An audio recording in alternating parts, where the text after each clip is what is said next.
యువశ్రీ మురళి గారిచే రాయబడి నేడు సాహితీ ప్రపంచంలోకి అడుగు పెడుతున్న మట్టి అద్దం కవితా సముద్ర ఆవిష్కార కార్యక్రమానికి ఇచ్చేసిన హితులు, స్నేహితులు, సాహితీ ప్రియులు, కవులు, రచయితలు, పాత్రికేయులు అందరికీ అభ్యుదయ రచయిత సంఘం తిరుపతి జిల్లా శాఖ పక్షాన స్వాగతం, సుస్వాగతం.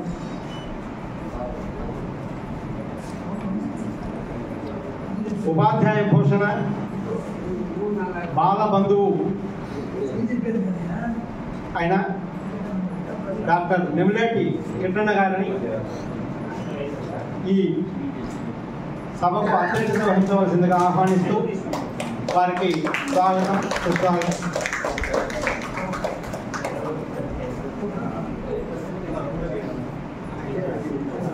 అపార బోధనానుభవం కలిగినటువంటి శ్రీ వెంకటేశ్వర విశ్వవిద్యాలయ తెలుగు అధ్యయన విభాగాధిపతిగా ఉంటున్న ప్రొఫెసర్ ఆర్ రాజేశ్వరమ్మ గారిని మట్టి అద్దం పుస్తక ఆవిష్కర్తగా వేదిక మీదకి స్వాగతంగా స్వాగతం పలుకుతున్నాం.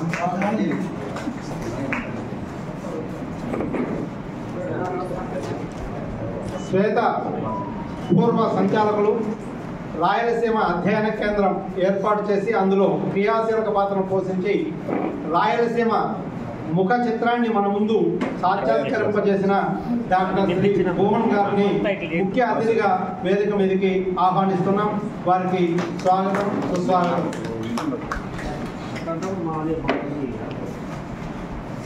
ఉపాధ్యాయ నేతగా, మంచి సైన్స్ ఉపాధ్యాయుడిగా అభ్యుదయ భావాలను పునరుద్ధరించుకున్నవాడు, అరసం చిత్తూరు జిల్లా అధ్యక్షులు శ్రీ గంటా మోహన్ గారిని విశిష్ట అతిథిగా వేదికను అలంకరించవలసిందిగా కోరుతూ స్వాగత సుమాంజలి.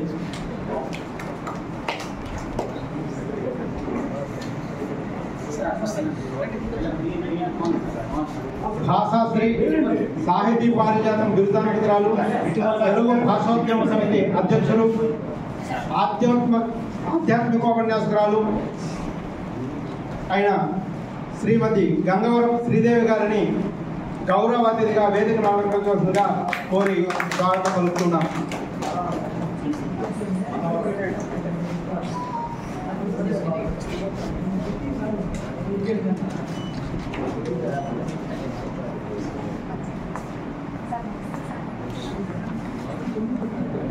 రెండు తెలుగు రాష్ట్రాల్లో అతడు నడిచే గ్రంథాలయం, భాషా పరిరక్షణయే ధ్యేయంగా తిరుపతిలోని సాహితీ సమస్యలన్నింటినీ ఒక తాటిపై నిలిపిన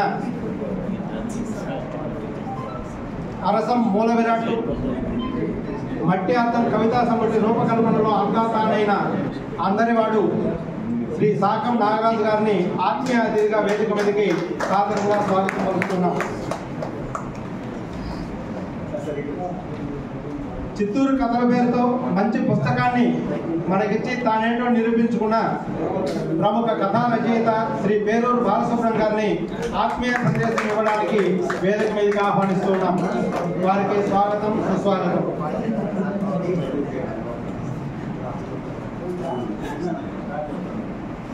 చిత్తూరు భాషను, యాసను పరిచయం చేస్తూ యాభై కూర్చింది కవితా రచనతో కేంద్ర సాహిత్య అకాడమీ యువ పురస్కారాన్ని అందుకున్నటువంటి పల్లెపట్టు నాగరాజు గారిని సమీక్షకులుగా వేదిక మీదకి సాధారణంగా ఆహ్వానిస్తూ ఉన్నారు.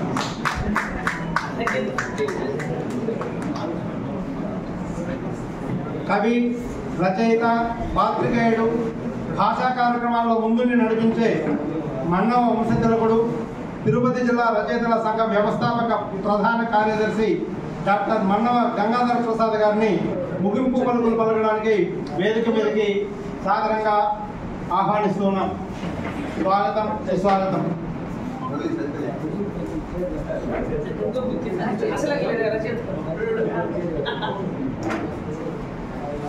ఈ కార్యక్రమానికి కారకుడు, తెలుగు వినపడాలి, తెలుగు కనబడాలి అంటున్న తెలుగు భాషా సేవకుడు, ఉత్తమ భాషా బోధకుడు, మట్టి అర్థం పుస్తక రచయిత యువశ్రీ మురళి గారిని వేదిక మీదకి సాదరంగా ఆహ్వానిస్తున్నాం.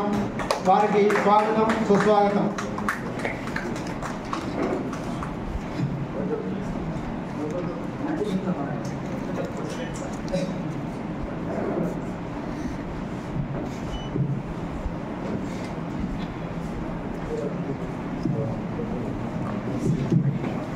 అందరికీ శుభసాయంత్రం.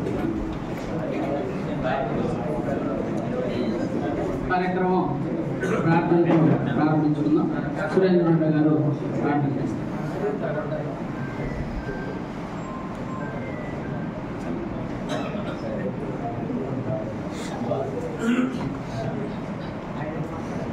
శుక్లాం వరదరం విష్ణుం శశివర్ణం చతుర్భుజం ప్రసన్నవదనం ధ్యాయే సర్వవిఘ్నోపశాంతయే అగజ ఆనన పద్మార్కం గజానన మహర్నిశం అనేకదంతం భక్తానాం ఏకదంతం ఉపాస్మహే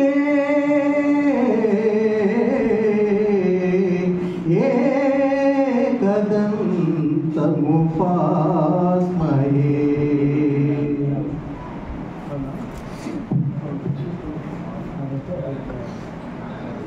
రుడ్డా గారికి ధన్యవాదాలు తెలుపుతూ ఈనాటి కార్యక్రమానికి ఇచ్చేసినటువంటి సాహితీ కుటుంబీకులందరికీ స్వాగతం, సుస్వాగతం. వేదికను అలంకరించినటువంటి ఉద్దండులైనటువంటి పెద్దలందరి మధ్యన ఈ అధ్యక్ష స్థానాన్ని ఇచ్చినందుకు ముందుగా అందరికీ కృతజ్ఞతలు తెలుపుతూ, కష్టజీవికి అటు ఇటు ఉన్నవాడే కవి అని శ్రీశ్రీ అన్నట్టుగా కవులు సత్యాన్వేషకులు అని అంటారు. కవులేం చేశారని మొండు చేతులతో గోడలపై నినాదాలు రాస్తారు అంటాడు శివారెడ్డి. ఈ వాక్యంలో కలం పట్టుకున్న చేతులు మొండు చేతులు అయ్యాయి, ఎందుకయ్యాయి, గోడలపై అవి నినాదాలు ఏం చెబుతున్నాయి వంటి అనేక ప్రశ్నలు మనల్ని ఉదయించి పాఠకుల్ని ఉక్కిరి చేస్తాయి. మరి రాజ్యం చూపేటటువంటి అన్యాయాల పట్ల కోపం కలుగుతుంది. అది కవిత్వంగా చిత్రీకరించుకొని ఆ కోపం అక్షరాలను కక్కుతుంది. అందుకే కవి శివారెడ్డి ఒక గొప్ప మాట అంటాడు. 2009లో ఒంగోలు మహాసభలు జరిగినప్పుడు ఆయన అన్నమాట, ఎవడురా నడుజాములో కూడా సమాజం కోసం ఆలోచించేవాడెవడు, ఇంకెవడు కవి తప్ప అని ఒక గొప్ప మాట అన్నాడు. అంటే సమాజం పట్ల కవులకు ఉండాల్సిన బాధ్యతను ఎంత గొప్పగా ఆ మాటలో వ్యాఖ్యానించడం జరిగింది శివారెడ్డి గారు. ఇప్పటి వరకు ఎందరో మేధావులు ప్రపంచాన్ని నిర్వచించారు. ఇప్పుడు మన బాధ్యత ఈ ప్రపంచాన్ని మార్చటం అంటాడు మార్క్స్. ఎప్పటికీ కాలదోషం పట్టినటువంటి వాక్యాన్ని మనం నిశ్చితంగా పరిశీలిస్తే కవులపైన, రచయితలపైన ఈ సమాజం పట్ల ఎంత బాధ్యత ఉన్నదో మనము గుర్తిరగాల్సింది. యథాస్థితిని ప్రతి తరంలోనూ యథార్థ స్థితిని బద్దలు కొట్టాలనేటువంటి ప్రయత్నాలు జరుగుతూనే ఉంటాయి. దానికి అనేక క్రమంలో అనేక ఉద్యమాలు, అనేక నేపథ్యాలు జరుగుతూనే ఉంటాయి. వాటిని అందరినీ కవి అన్నవాడు, రచయిత అన్నవాడు ఖచ్చితంగా తమ యొక్క భావాన్ని, తన యొక్క భావజాలాన్ని అక్షరబద్ధం చేస్తూ సమాజాన్ని చైతన్యపరిచేవాడే కవి అని చెబుతూ, ఇప్పుడు ఆ కోవకు చెందినటువంటి మురళి మట్టి అర్థం అన్నటువంటి శీర్షికతోటి తాను రాసుకున్నటువంటి 15 సంవత్సరాల నుండి రాసినటువంటి అనేక సందర్భాల్లో, అనేక ఉద్యమ కార్యక్రమాల్లో జరుగుతున్నటువంటి నేపథ్యాల్లో రచించినటువంటి కవితలే ఈ మట్టి అర్థంలో ఉన్నటువంటివి. ఒంటరిగా ఉన్న, సమూహంలో ఉన్న, మెలకునైనా నిద్రనైనా కవిత్వం నా చిటికిన వేలు పట్టుకొని నన్ను నడిపిస్తుంది నడిపిస్తున్నప్పుడు నేను కవినవుతానని ప్రముఖ కవి శేఖావళి అంటాడు. అంటే మనిషి ఏ స్థితిలో ఎక్కడ ఉన్నా కవిత్వం నడిపిస్తుంది. ఆ కవిత్వం మనిషిలోని భావాల్ని ప్రతీకలుగా ఏ క్షణమైనా ఏ కవైనా తను చూసినటువంటి దృశ్యాలను, తను పడ్డటువంటి వేదనను, ఆ యొక్క సంఘటనల్ని, తన అనుభవాల్ని అనుభూతుల్ని కలగలిపి చిత్రీకరించే మదనపడి సంఘర్షణపడి చేసేటటువంటి అక్షర రూపమే కవిత్వం అని చెప్పచ్చు. ఒక దేశానికి అధ్యక్షుడం కావడం కంటే ఒక కవిగా కావడం గొప్ప అని సాహిత్యవేత్తల యొక్క ఉవాచం. కవిని కన్నా గర్భంకు ధన్యం అని అందుకే అన్నారు పెద్దలు. ఎంత బాధ్యతాయుతమైన వ్యవహారమో ఈ మాటలో మనకు తెలుస్తుంది. అట్టి బాధ్యతలు నెరవేరుస్తూ వివిధ సాహితీ కార్యక్రమాల్లో నిత్యం పరితపిస్తూ ఉన్నటువంటి వ్యక్తి మురళి. ఈ క్రమంలోనే అభినయ రచయితల సంఘం తిరుపతి జిల్లా శాఖ యువశ్రీ మురళి గారి కవితల్ని పుస్తక రంగంలో పుస్తకంగా తీసుకురావాలని సంకల్పించడం, అందులో పాత్రధారులు సూత్రధారులు ఎదురు ఉన్నారు. వారందరికీ నా మనఃపూర్వక ధన్యవాదాలు తెలుపుకుంటున్నాం. ప్రజల వేదనను బాధలను అక్షరబద్ధం చేసిన ఈ మట్టి అర్థం కవితా సంపుటిని మన ముందుకు తెస్తున్నటువంటి మురళికి ముందుగా అభినందనలు, ఆశీస్సులు. మట్టికి మనిషికి ఉన్నటువంటి బంధానికి ప్రతిరూపమే ఈ మట్టి అర్థం కవితా సంపుటి. మురళి భాషోద్యమ నాయకుడిగా, ఉపాధ్యాయ నాయకుడిగా అటు విద్యా విషయాల్లోనూ ఇటు సాహితీ కార్యక్రమాల్లోనూ ఎంతో బాధ్యతాయుతంగా నిర్వర్తించే వ్యక్తి. అందుకే పెద్ద డాక్టర్ సాగం నారాజు గారు మురళిని పనిరాక్షసుడని నామకరణం చేశారు. తెలుగు కనపడాలి, తెలుగు వినపడాలి అనే నినాదాలు తను సొంతం చేసుకుని తెలుగు భాషను గుండెలకు అద్దుకుని తెలుగే శ్వాసగా జీవిస్తున్నటువంటి వ్యక్తి మురళి. ఈ మట్టి అర్థంలో మనిషి తత్వం నిండారుగా ఉంటుంది. ఆ మనస్తత్వాన్ని అభినందిద్దాం. ఆ మట్టి అర్థంలో మనల్ని మనం చూసుకుందాం. ఇందులో 43 కవితలు ఉన్నాయి, వివిధ అంశాల మీద రాసిన ఉన్నాయి. వాటి బాగోగుల గురించి మాట్లాడేవారు ఉన్నారు. కాబట్టి నేను ఈ వేదిక పైన ఉన్నటువంటి పెద్దలందరికీ ధన్యవాదాలు తెలుపుతూ విరమిస్తున్నాను.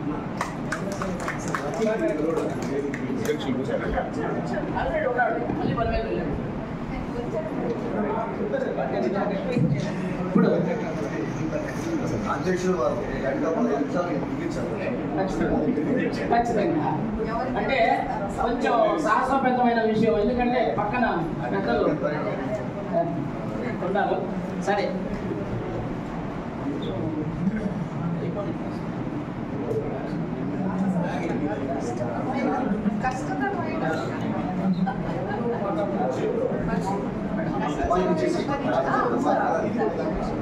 ముందుగా ఈ పుస్తకాన్ని ఆవిష్కరించవలసిందిగా నేటి ఆవిష్కర్త ఆచార్య ఆర్ రాజేశ్వరి గారిని, తెలుగు శాఖ అధ్యక్షుడు వెంకటేశ్వర విశ్వవిద్యాలయం, అది వాళ్ళకి అలవాటు కాబట్టి ఈ పుష్పగుచ్చాలు తీసి చించే బాధ లేకుండా చేయమని అందరూ పాల్గొనాలని మనం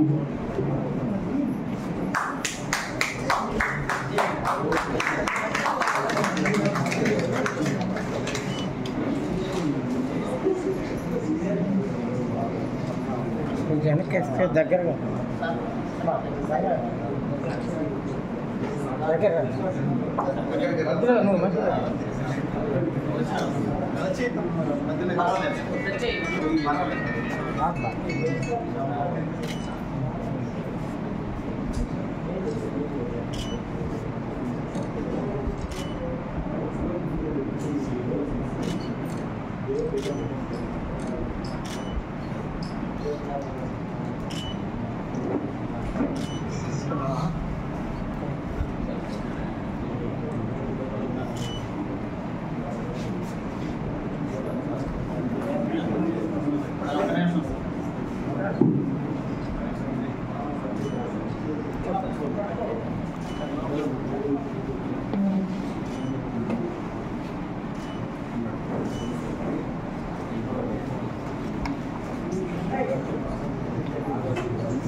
ఆవిష్కరించినటువంటి ఆచార్య రాజేశ్వరి గారికి ఉపన్యాసం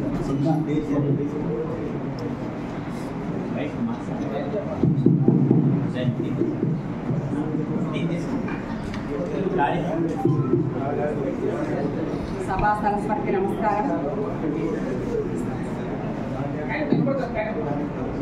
సభా సరస్వతికి నమస్కారం. ఈరోజు పుస్తకావిష్కరణ చేసుకుంటున్నటువంటి యువశ్రీ మురళి గారు రాసినటువంటి మట్టి అద్దం అనేటువంటి ఈ కవితా సంపుటి కార్యక్రమానికి వచ్చినటువంటి పెద్దలకు, ముఖ్యంగా ఈ వేదిక మీద ఆశీర్వదించినటువంటి పెద్దలందరికీ, సాహితీవేత్తలకు, కథకులకు, అరసం చిత్తూరు జిల్లా, తిరుపతి జిల్లా, ఉమ్మడి చిత్తూరు జిల్లా అరసం కార్యవర్గ సభ్యులకు, సలహా సభ్యులకు, భాషోద్యమ సమితి తరపున వివిధ కార్యక్రమాలను చేపడుతూ వెన్నుదన్నుగా ఉండి చాలా విజయవంతంగా ముందు నడిపిస్తున్నటువంటి పెద్దలందరికీ కూడా నా నమస్సులు. వేదిక ముందు ఉన్నటువంటి ఆచార్యులు, అధ్యాపకులు, కథకులు, నవలాకారులు, అదే మాదిరిగా కవులు, సాహితీ ప్రియులు, విమర్శకులు, వివిధ రంగాలలో కృషి చేస్తూ తెలుగు భాష మీద ఉన్నటువంటి మమకారంతో యువ రచయితలకు, అంతేకాకుండా కవులను ఆదరిస్తూ తమ యొక్క ప్రోత్సాహాన్ని అందిస్తూ ఈ సమావేశానికి వచ్చినటువంటి పెద్దలందరికీ నా నమస్సులు. ఈరోజు మట్టి అద్దం అనేటువంటి ఈ కవితా సంపుటి ఆవిష్కరణకు నన్ను ఆహ్వానించినందుకు ప్రత్యేక ధన్యవాదాలు. దీన్ని సమీక్ష చేయడానికి మా విద్యార్థి పల్లిపట్టు నాగరాజు గారు ఉన్నారు కాబట్టి దీంట్లో ఉండే విషయాలు నేను అన్నింటినీ ప్రస్తావన చేయదలుచుకోలేదు. మొత్తంగా నేను రాత్రే ఒకసారి నాకు ఈ బుక్ అందింది, ఒకసారి అట్లా చెప్పాను. దీంట్లో యువశ్రీ మురళి గారి యొక్క హృదయావిష్కరణ చాలా చక్కగా స్పష్టంగా ఆవిష్కరింపబడింది. ఎందుకంటే తన తల్లి పట్ల, తమ తండ్రి పట్ల ఉన్నటువంటి మమకారాన్ని, తాను ఉద్యోగ జీవితాన్ని ఏ విధంగా చేస్తున్నాడో ఆ ఉద్యోగ జీవితంలో భాగంగా ఉన్నటువంటి తన యొక్క అంకిత భావాన్ని, తెలుగు భాష పట్ల ఉన్నటువంటి మమకారాన్ని, శ్రమజీవుల యొక్క కష్టాన్ని, కరోనా కాలంలో ఏ విధంగా ఎదుర్కొన్నటువంటి సామాన్య ప్రజలు ఎదుర్కొన్నటువంటి సాధక బాధకాలను, అంతేకాకుండా కొన్ని విషాదాలను ఏ విధంగా మిగిల్చారన్నటువంటి విషయాలను, ఈ రాజకీయ నాయకులు ఎన్నికల సమయంలో ప్రవర్తించేటటువంటి వాళ్ళ యొక్క మాటల గురించి లేదా వాగ్దానాల గురించి చాలా చక్కగా ఆవిష్కరించారు. అంతేకాకుండా ముఖ్యంగా తాను ముందు ఒక ఉపాధ్యాయునిగా ఉంటూ నా హృదయపు పూల తోటలో వికసించినటువంటి నా ప్రేమ కుసుమాలు మా విద్యార్థులు అనే విషయాన్ని ఆయన తన కవిత్వీకరించడం జరిగింది. అంటే ఇక్కడ ఒక ఉపాధ్యాయునికి ఉండవలసినటువంటి ఆ విద్యార్థుల పట్ల ఉన్నటువంటి మమకారాన్ని చాలా చక్కగా ఆవిష్కరించారు. అంతేకాకుండా ఒక కుటుంబం బాగుపడాలి అంటే, ఒక సమాజం బాగుపడాలి అంటే ముందుగా దానికి పునాది కుటుంబం అనే విషయం మనకు అందరికీ తెలిసినటువంటి విషయమే. కుటుంబం పెద్ద అయినటువంటి తండ్రి రాత్రి పగలు రెక్కాడి కష్టపడి ఇంటి నిట్టాడైనటువంటి ఈ ఇంటికి మా నాన్న చెమటోడ్చి ఆ శ్రమతో కూర్చున్నటువంటి ఆ అన్నాన్ని నాకు శ్రమకొచ్చినటువంటి ఆ శ్రమను మాకు అన్నంగా పెట్టి మమ్మల్ని పోషించడం జరిగిందని ఒక కుటుంబ యజమాని పడేటటువంటి ఒక శ్రమశక్తిని తన కవిత్వంలో ఆవిష్కరించారు. అంతేకాకుండా మేలుకో పంచే ఓట్లు అనేటువంటి అంశంలోను, అంటే రకరకాలమైనటువంటి వార్డులకు ఒక మాట, పూటకో ఒక మాట, ఇంటింటికి ఒక మాట చెబుతూ ఉన్నటువంటి రాజకీయ నాయకులు ఎన్నికల సమయంలో చేసేటువంటి వాగ్దానాలను ఓటు ద్వారా మనం అమ్ముడు పోగొట్టు రాష్ట్ర అభివృద్ధికి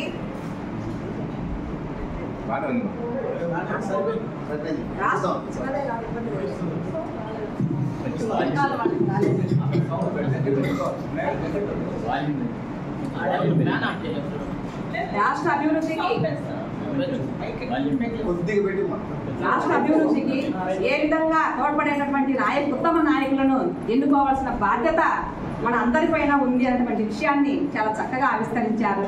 మొత్తానికి ఏదైతేనేమి ఒక ఉపాధ్యాయురాలుగా లేదా ఒక ఉపాధ్యాయునిగా, ఒక కుటుంబ యజమానిగా ఒక ఓటరుగా ఒక భారతదేశం యొక్క పౌరునిగా మనం బాధ్యతాయుతంగా ప్రవర్తించాలి అంటే మన యొక్క విధులను మనం సక్రమంగా నిర్వర్తించాలి. ఎక్కడ ఈ మధ్యనే ఒక వ్యాసం చదివాను. దేశ ప్రజల యొక్క లేదా ఈ సమాజం సామాన్య ప్రజలు లేదా మనమంతా కూడా లేదా ఒక దేశం అంతా బాగుపడాలి అంటే ఆ బాగుపడేటటువంటి విషయము రాజకీయ నాయకుల యొక్క నిజాయితీ మీద నైతికత మీద ఆధారపడి ఉంది అనే విషయాన్ని నేను ఇటీవల కాలంలో ఎక్కడో ఒక వ్యాసంలో చదివాను. అంటే దేశం యొక్క అభివృద్ధి కానీ ఈ సమాజం యొక్క అభివృద్ధి కానీ ఎవరిపైన ఆధారపడి ఉంది అంటే మనం ఎన్నుకున్నటువంటి రాజకీయ నాయకుల యొక్క నైతికత మీద ఆధారపడి ఉంది, నిజాయితీ మీద ఆధారపడి ఉంది అనే విషయాన్ని నేను చదివాను. ఇది ఒక్క రాజకీయ నాయకులకు మాత్రమే కాదు, ప్రతి సంస్థలో ప్రతి వ్యవస్థలోనూ మనం నిర్వర్తించేటటువంటి ప్రతి విధుల్లోనూ మనము ఇదే విషయాన్ని నిబద్ధతతో వ్యవహరించాలనే విషయాన్ని మనం అర్థం చేసుకోవాలి. జ్యోతిరావు పూలే గారి గురించి మనకు అందరికీ తెలిసినటువంటి విషయమే. ప్రభుత్వ వ్యవస్థలు సంస్థలు నీరు గారిపోకుండా ఉండాలి అంటే 10 కాలాల పాటు నిలబడాలి అంటే దాంట్లో విధులు నిర్వర్తిస్తున్నటువంటి ప్రభుత్వ ఉద్యోగులందరూ కూడా బాధ్యతాయుతంగా ప్రవర్తించాలి. అందరూ బాధ్యతాయుతంగా ప్రవర్తించకపోవడం వల్లే ఇవన్నీ కూడా బీటలు వారుతున్నాయనే విషయాన్ని ఎప్పుడో 18వ దశకంలోనే ఆయన వివరించడం జరిగింది. కాబట్టి ఈ విషయాన్ని మనం ఇటువంటి సాహిత్యాన్ని కవిత్వం ద్వారా మనం కొంత చదువుకొని అవలోకన చేసుకొని ఈ సమాజం మరింత ముందుకు పోవాలి అంటే ఉన్నటువంటి విషయాలను లేదా నైతిక విలువలను పతనం కాకుండా 10 కాలాల పాటు నిలబడాలి అంటే మనం అందరం కూడా ఎవరికి వాళ్ళుగా తమ యొక్క విధిని తమ యొక్క శక్తి మేరకు సహకారాన్ని అందించి తమ యొక్క చేయుతను అందిస్తే ఇలా ముందుకు సాగిపోవడానికి కారణమవుతుందనే విషయాన్ని నేను స్పష్టం చేసుకుంటూ ఈ విషయాన్ని అందరూ పెద్దలే, ఇది మీకు అందరికీ తెలిసినటువంటి విషయాలే. కాకపోతే ఈ దీంట్లో యువశ్రీ మురళి గారు ఆవిష్కరించినటువంటి కొన్ని ప్రశ్నలు ఉన్నాయి. కవితా ఖండికలలోనే శీర్షికలోనే కొన్ని ప్రశ్నలు సంధించినారు. ఈ ప్రశ్నలకు సమాధానమే నేను చెప్పినటువంటి బాధ్యతాయుతమైనటువంటి ప్రవర్తన, ఎవరి విధులను వాళ్ళు సక్రమంగా నిర్వర్తిస్తే దానికి ఒక ప్రోత్సాహాన్ని, ఒక చిన్న విషయమే కావచ్చు, ఒక మాట సహాయమే కావచ్చు, తగినటువంటి ప్రోత్సాహాన్నే కావచ్చు, తమ అభివృద్ధికి చేయూతను అందించిన వాళ్ళం అవుతామని ఈ విషయాన్ని ఇంత విజయవంతంగా ఈ కార్యక్రమాన్ని నడిపించడానికి వెన్నుదన్నుగా ఉన్నటువంటి పాకం నారాజ్ సార్ గారు, అస్సాం చిత్తూరు జిల్లా సభ్యులందరికీ కూడా ప్రతి ఒక్కరికి ధన్యవాదాలు తెలుపుకుంటూ ఇంతటితో ముగిస్తున్నాను. ధన్యవాదాలు.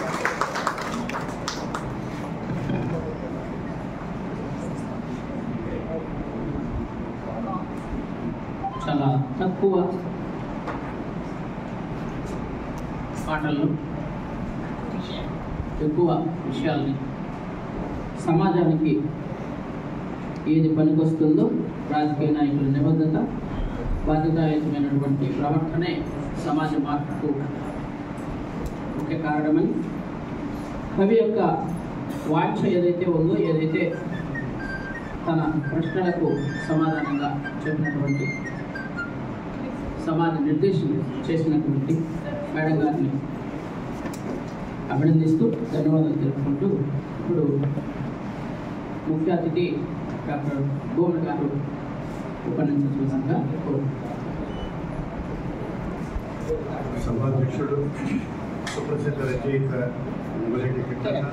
ఆవిష్కర్త రాజేశ్వరి గారు, మిగిలిన వచ్చిన వాళ్ళందరూ మనవాళ్ళే కనుక పేరున చెప్పాల్సినటువంటి అవసరం ఏమీ లేదు. అందులో తిరుపతిలో ఎవరంటే సభికులు ఏ సభ అయినా సరే ఆ సభికులే ముద్దగా ఉండడం అనేది కూడా ఒక అలవాటు, సాంప్రదాయం. కొత్తోళ్ళు ఎవరు ఉండరు కనుక మనమేమి పెద్ద మొగమాటానికి కానీ పోవాల్సినటువంటి అవసరం కూడా లేదు. అదే విషయం కాదు, అదే విషయం. పుస్తకాలు కూడా ఎట్లా ఉన్నాయంటే ఇప్పుడు మా నిత్య సభ్యుడు మా రామచంద్రుడు ఏ సభలైనా కూడా ఉంటాడు. ఎన్ని చెప్తే బాగుండదని చెప్పి అందరినీ కలిపి చెప్తున్నారు. అట్లనే ఉపన్యాసం చేసేవాడు కూడా ఏ సభకు పోయినా పుస్తకం చదువుతారో చదవరో కానీ ఒకే రకమైనటువంటి ఉపన్యాసమే చేస్తారు. ఆ పుస్తకంలో ఏముందో దాన్ని చదివి వచ్చినారో అందులో ఉండేటువంటి విషయాలు ఏమిటో అనేది గ్రహించకుండానే మాట్లాడటం అనేది కూడా చాలామంది ఉపన్యాసాలకు అలవాటైంది. ఇంకా పుస్తకం పరిస్థితి ఎట్లా ఉందనంటే, మొన్న శ్రీ విశ్వేశ్వరరావు అబద్ధం అనేటువంటి ఒక ఉద్గ్రంథాన్ని నాకు పంపించాడు. 1100 రూపాయలు. డబ్బులు కట్టాలంటే భయపడి సార్ మేము వేసింది ఇట్లా ఇవ్వడానికి అన్నాడు. తీసుకునే వాళ్ళను మేము వెతుక్కుంటున్నాం అన్నాడు. అంతకుముందే మా రాజు వచ్చినాడు అవుతుంది. ఏ రాజు పుస్తకాల పరిస్థితి ఎట్లా ఉంది, ఎవరో పోతున్నాయా, నేను పోయేది సార్ ఇట్లా ఇచ్చుకోవడమే పెద్ద పనిగా ఉంటుంది. ఇప్పుడు అది నిజం కూడా. ఇప్పుడు మనం ఏదైనా ఒక పుస్తకం వేసినట్లయితే ఆ పుస్తకాన్ని ఎవరికి చేర్చాలా, ఎట్లా చేర్చాలా. మన నాగరాజు ఉన్నాడు, మా ఇంట్లో చెట్లన్నీ పువ్వులు పూస్తే మా గడపకు పుస్తకాలు వస్తాయి. మనం పొద్దున్న లేచి చూస్తున్నాం అనుకో, మా గడప దగ్గర ఒక పువ్వు ఉంటుంది. ఎవరు ఇది పెట్టుంటారంటే గ్యారెంటీగా మన నాగరాజు పెట్టుంటాడు. ఇది మన ఊళ్ళో అందరికీ కూడా అనుభవమే. కానీ ఆ ప్రశ్న ఏమిటంటే, ఇప్పుడు సమకాలీనంగా రామమేయం అయిపోయింది సమాజంలో ఉంటారు. మనం అభ్యుదయాన్ని గురించి మాట్లాడేవాళ్ళం, విప్లవాన్ని గురించి మాట్లాడేవాళ్ళం, దళిత అభ్యుదయాన్ని గురించి మాట్లాడేవాళ్ళం. ఇప్పుడిప్పుడే ఎదిగి వస్తూ ఉండేటువంటి సందర్భంలో ఈ మతం అనేది విజృంభించి దాన్ని కూడా కకావికం చేసి పారేస్తారు. దేన్ని గురించి మాట్లాడాలో, దేని గురించి రాయాలనో ఆ రాయటం కాకుండా అందరం సమాజంలో ఇవాళ సంలీనమైపోయి అధికారంలో ఉండేవాళ్ళు ఏం చెబుతున్నారో, అధికార పార్టీలో ఉండేవాళ్ళు ఏం చెబుతున్నారో దానికి అనుగుణంగా మారిపోవడం అనేది ఒక వైచిత్రం మొత్తం సమాజం అంతా. నేను కూడా ఎప్పుడు అనుకునేది, ఏమైనా ఒక సభకు రాలేకపోతే ఏమైనా మిస్ అయినా అనుకుంటే ఏమీ మిస్ కాలేదనిపిస్తుంది. అక్కడే కొత్త విషయం తెలుసుకోవడానికి, కొత్త విషయం నేర్చుకోవడానికి, ఏమైనా కొత్త విషయం చెప్పినారా అని మనం ఆలోచన చేస్తే ఏమీ ఉండకపోవడం. ఇప్పుడు ఇంతమంది కలిసినాం కదా, ఇక్కడ మమ్మల్ని ఇంతమందిని కూర్చోబెట్టడం కన్నా యువశ్రీని ఆ మట్టి అర్థంలో ఉండేటువంటి ఆ మొత్తం మా గేయాలు, ఆ కవితలన్నీ చదివి, ఆ కవితలన్నీ వినేటిగా మనం చేసి ఉంటే ఎంత బాగుండా అనిపిస్తుంది.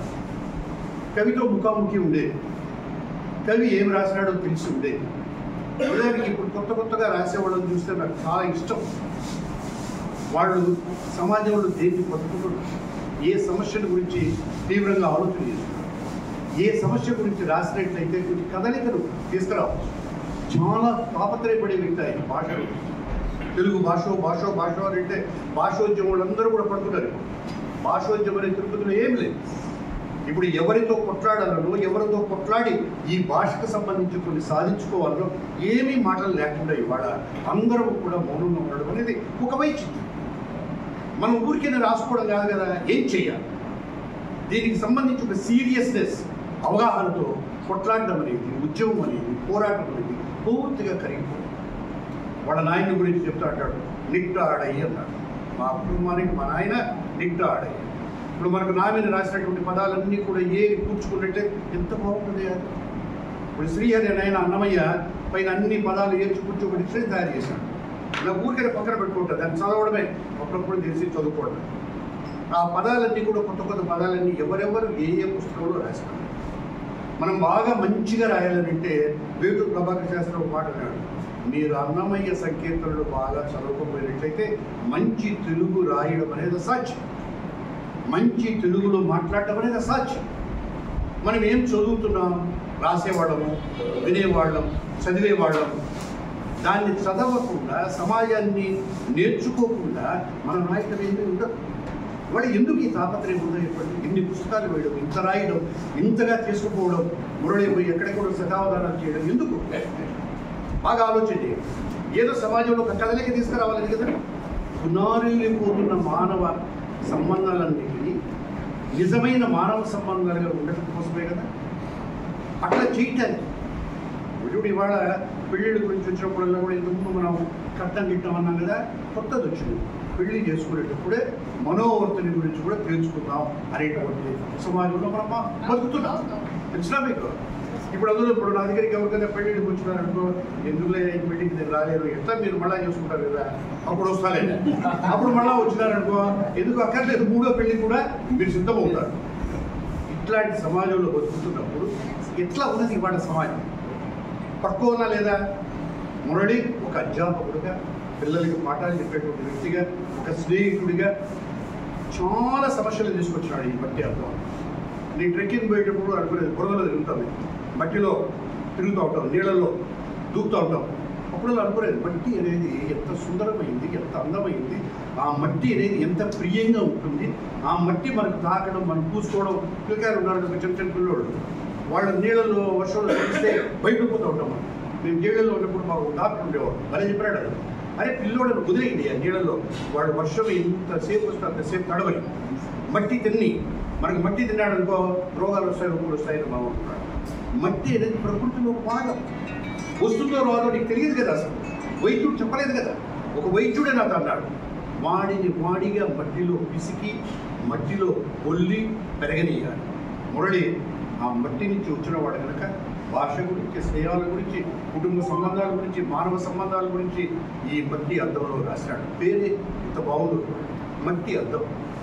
ఇప్పుడు మనం సాహిత్యము కవిత్వంతో పని లేని వాళ్ళైతే, దానికి సంబంధం లేని వాళ్ళైతే అద్దం ఏంది, మట్టి ఏంది ఇకారంగా రాశాడని చెప్పారు. ఇప్పుడు సాహిత్యంలో ఒక సౌరభం, సాహిత్యం అనేది మనం మాట్లాడేటువంటి మాటలకి ఒక గుందికను చేర్చి, ఒక కొత్తదనాన్ని చేర్చి చెప్పడం అనేది సాహిత్యంలో. ఒక కథ కానీ, నవల కానీ, ఒక కవిత కానీ రాలేదు. మనందరం నేను చెప్పదలుచుకున్న రాయని కొత్త వాళ్ళందరినీ రానిపని, ఎన్ని పుస్తకాలు వస్తాయి ఎన్ని రానిపని, మనం వాటిని స్వీకరిద్దాం, బాగా చదువుతాం. ఆ చదివి ఏమైనా ఒక మంచి వాక్యం, నేను ఇందాకంటేనే మా కుటుంబానికి మా నాయన నిక్కాడయ్యన్నాడు, ఈ పదం ఎక్కడ వాడడం.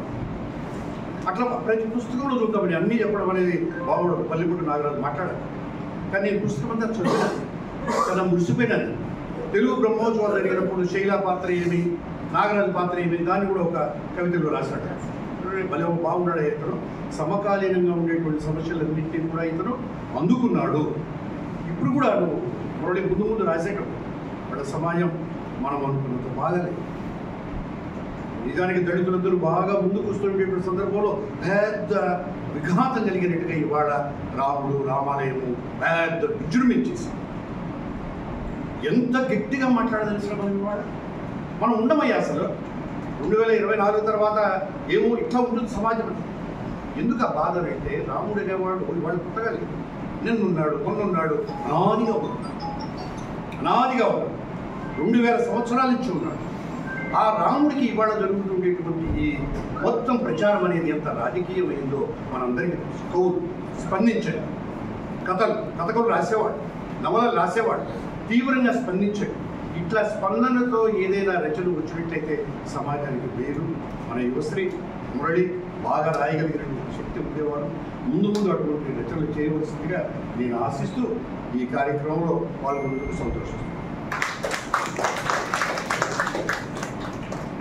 పెద్దలు సారు ఏంటి సమాజ నడకలు తీరుడు చెబుతూ వాటిని కవితాంశాలుగా కథాంశాలుగా తీసుకోవాలి సూచన చదవాలి.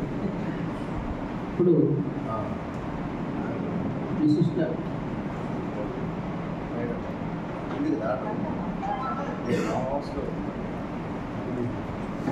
అతిథిగా చేసినటువంటి అరసం చిత్తూరు జిల్లా అధ్యక్షులు శ్రీకాంతమూర్తి గారిని మాట్లాడుతుండగా అందరికీ పేరు పేరున నమస్సులు. ఈ మధ్య కర్నూలులో రాష్ట్రోపాధ్యాయ సంఘం వజ్రోత్సవ వేడుకల్లో ముఖ్య అతిథిగా చేసినటువంటి సుప్రీంకోర్టు మాజీ ప్రధాన న్యాయమూర్తి గారు ఎన్వి రమణ గారు మాట్లాడుతూ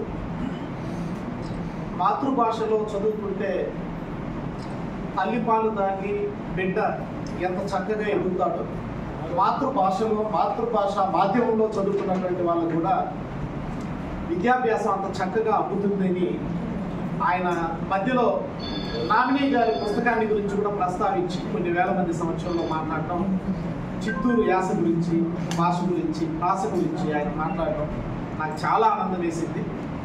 అలాగే సాహితీ కేంద్రంగా విరాజిల్లుతున్నటువంటి తిరుపతిలో ఎన్నో సాహితీ కార్యక్రమాల నిర్వహణలో నిత్య శ్రామికుల్లాగా ఏ విధంగా అయితే సాగం నాగరాజు గారు అన్నీ తానే నడిపిస్తుంటారో, సార్ కూడా మామూలుగా అంటాడు, నాకు చేదోడు వాదోడుగా ఉండేటువంటి ఊతకర్రలాగా ఒక యువశ్రీ మురళి అన్ని కార్యక్రమాల్లో కూడా ఆయనకు నీడలాగా ఉంటాడు.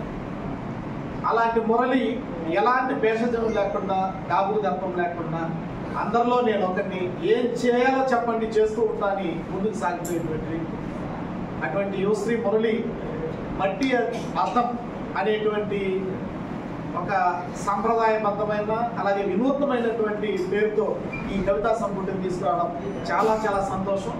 అందులో కూడా పెద్దలు మా గురువు గారు మోహన్ గారు చెప్పినట్లు అన్ని అంశాలను కూడా మురళి స్పృశించారు.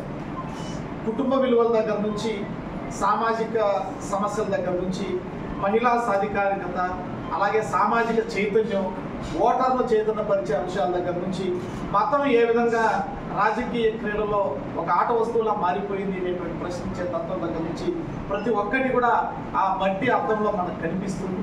కాబట్టి మురళి గారికి హృదయపూర్వకంగా అభినందనలు తెలియజేస్తూ వారిలో దాగి ఉన్నటువంటి ఈ కవితాత్మకత, సాహిత్యం అన్నీ కూడా ముందు ముందు మరింత అంచెల రూపంలో, కవితల రూపంలో, పుస్తకాల రూపంలో మన ముందుకు రావాలని చెప్పేసి కూడా నేను కోరుకుంటూ, బోమన్ గారు పెద్దలు చెప్పినట్లు రచయితలు, సాహితీవేత్తలు సమాజంలో చైతన్యాన్ని నింపేటువంటి విధంగా వారి రచనలు సాగాలని చెప్పేసి వారు కోరుకుంటున్నారు. అలాగే వేదిక పైన ఉన్నటువంటి ఆ పల్లిపట్టు నాగరాజు కవితలు కూడా ఒక్కొక్కటి ఒక్కొక్క బ్రహ్మాస్త్రం లాగా కనిపిస్తూ ఉంటాయి. అలాగే ప్రతి ఒక్కరూ కూడా ఇక్కడ ఈ సభలో చాలా మంది సాహితీవేత్తలు, వేదిక ముందున్నటువంటి వాళ్ళు కూడా గొప్ప గొప్ప సాహితీవేత్తలు పేరు పొందినటువంటి వారు ఉన్నారు. వారందరి రచనలను కూడా ఆదర్శంగా తీసుకొని వారి ప్రోత్సాహంతో మురళి మరింత ఉన్నత స్థానానికి ఎదగాలని చెప్పేసి కూడా కోరుకుంటూ, మనం ముఖ్యంగా తిరుపతి కేంద్రంగా జరుగుతున్నటువంటి తెలుగు భాషోద్యమం రాష్ట్రానికి ఇప్పటికే ఎంతో ఆదర్శవంతమైంది. ఇప్పటికైనా కూడా మనం రాష్ట్రంలో ఒక ఉపాధ్యాయునిగా నేను నా అభిప్రాయాన్ని మళ్ళీ చెప్తున్నా, పిల్లలు లేదా జాతి నిర్మాణం జరిగేది ఇటుకలతోనో సిమెంట్తోనో కాదు, తరగతి గదుల్లో అది జరుగుతుందని చెప్పి నెహ్రూ గారే చెప్పారు. కానీ ఈరోజు తరగతి గదుల్లో రూపుదిద్దుకుంటున్నది తెలుగు కాదు. ఆంగ్ల మాధ్యమం చదివితే తప్ప భవిష్యత్తు లేదు అనేటువంటి భ్రమల్లో మన పాలకులు ఊరేగుతూ జనాలు కూడా అదే మార్గంలో మభ్య పెడుతున్నారు. దీని నుంచి వాళ్ళ కళ్ళు తెప్పించాల్సినటువంటి బాధ్యత, చైతన్యం తెప్పించాల్సినటువంటి బాధ్యత మనందరిపైన ఉంది. కాబట్టి ఈరోజు తెలుగు మాధ్యమంలో చదువుకుంటే వారు తెలివి తక్కువ వారిలో, వీళ్ళు భవిష్యత్తులో ఎట్టి పరిస్థితుల్లో ఉన్నత స్థాయికి ఎదగలేరనేటువంటి దురభిప్రాయాన్ని కల్పించారు. కాబట్టి దాన్ని పటాపంచం చేయాల్సినటువంటి బాధ్యత, తెలుగు వైపుకు మళ్ళీ అందరినీ మరల్చాల్సినటువంటి బాధ్యత మనందరిపైన కూడా ఉంది అని చెప్పేసి నా అభిప్రాయాన్ని తెలియజేస్తూ, పాలకులు తెలుగు భాష పట్ల వాళ్ళు ఔచిత్యాన్ని గమనించకుండా ఒక వైచిత్ర్యాన్ని మన ముందు ఆవిష్కరిస్తున్నారు. ఈరోజు ప్రతి సందర్భంలో కూడా మనకు టోఫెల్ అని కావచ్చు, లేకపోతే జపాన్ భాష నేర్చుకో, జర్మనీ భాష నేర్చుకో, చైనా భాష నేర్చుకొని కొత్త రాగాలు అనుకుంటున్నారు. ఫస్ట్ తెలుగు భాష నేర్చుకుంటే మనం ఏ భాష అయినా కూడా నేర్చుకోవచ్చు. కాబట్టి దీన్ని ప్రశ్నించాల్సినటువంటి గొంతులు ఇక్కడే ఉన్నాయి, మన మధ్యలో ఉన్నాయి. ఆ బాధ్యత మనం మాత్రమే తీసుకోవాల్సి ఉంది. మనకు పాలకులతోనో, పార్టీలతోనో, ప్రభుత్వాలతోనో మనకు పని లేదు. కానీ తెలుగు భాషను పరిరక్షించుకోవాల్సినటువంటి గొప్ప వ్యక్తులు, పోరాట యోధులు, అక్షరాలనే ఆయుధాలుగా చేసి పోరాటేటువంటి సాహితీవేత్తలంతా కూడా ఇక్కడ ఉన్నారు. కాబట్టి ఇలాంటి యువశ్రీ మురళి కేవలం ఒక ఉత్తమ ఉపాధ్యాయుడిగానే కాకుండా తెలుగు కనపడాలి, వినపడాలి అని ఎప్పుడు కూడా తెలుగు భాష కోసం నిత్యం పరితపిస్తున్నారు. అలాగే తండ్రి పట్ల తనకుండేటువంటి తపన కూడా ఆ ముందు మాటలో కూడా రాశారు, నాన్నకు ప్రేమతో అని చెప్పి ఇది ఇచ్చారు. నాన్నకు ప్రేమతో చాలా మంది మనం సోషల్ మీడియాలో వీడియోలు చూసాం, బుల్లెట్ తీసేయడమో, లేకపోతే వాచి తీసేయడమో, ఇంకొకటి తీసేయడమో. కానీ మురళి తను నాన్నకు ప్రేమతో చనిపోయినా కూడా ఆయన ఈ పుస్తకాన్ని నాన్నకు ప్రేమతో అంకితం ఇచ్చాడు. అలాగే నాన్నని ప్రేమ పంట పండిస్తున్నటువంటి మాగాణితో పోల్చాడు తండ్రిని కూడా. కాబట్టి నేను స్వయంగా స్విమ్స్లో కానీ ఇతర సందర్భాల్లో కానీ తను యూనియన్ సంఘ కార్యక్రమాల్లో ఒకవైపు చాలా తీరిక లేకుండా ఉండేటువంటి తరుణంలో కూడా ఎన్నోసార్లు నేను గమనించింది ఏమంటే, ఇలాంటి సమావేశాలకు కూడా వాళ్ళ నాన్నకు కిడ్నీ డయాలసిస్ స్విమ్స్లో చేయిస్తూ మధ్యలో 2-3 గంటల విరామం దొరికితే కూడా నాన్నకు తోడుగా ఇంకొకరిని అక్కడ పెట్టి ఇలాంటి కార్యక్రమాల్లో ఆ విషాద ఛాయలు, బాధ ఛాయలు ఏమీ కూడా మమ్మల్ని కనిపించనీయకుండా ఇలాంటి కార్యక్రమాలన్నింటినీ కూడా విజయవంతం చేసి మళ్ళా తండ్రిని తీసుకొని ఇంటికి పోయిన సందర్భాలు నాకు తెలిసి 100లో ఉన్నాయి. కాబట్టి అటువంటి నాన్న మనసు సంతోషపడే రీతిలో ఈ పుస్తకం తీసుకురావడం, ఆయనకు అంకితం ఇవ్వడం చాలా సంతోషదాయకం అని చెప్పేసి తెలియజేస్తూ వారికి హృదయపూర్వకంగా నా అభినందనలు తెలియజేస్తున్నాను. ఈ అవకాశం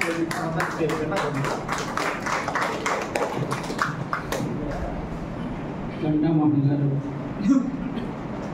మురళి యొక్క నాన్నకు ఆయనకు ఉన్నటువంటి కరోనా టైంలో చేతులారా చంపుకునేవాళ్ళం. ఒక ప్రైవేట్ ఆసుపత్రికి తీసుకుపోయాం.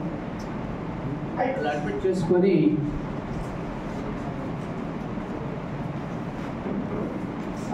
కరోనా వచ్చిందని స్విమ్స్ పోయాం. ఆ స్విమ్స్లో మా అమ్మాయి ఉంటే ఒక బెడ్ కూడా రిజర్వ్ చేసి పెట్టి నాకు ఫోన్ చేశాడు. సరే హాస్పిటల్ దగ్గరికి వెళ్తే ట్రీట్మెంట్ చేయలే. అప్పుడు నేను కాస్త దురుసుగానే గొడవే చేయాల్సి వచ్చింది.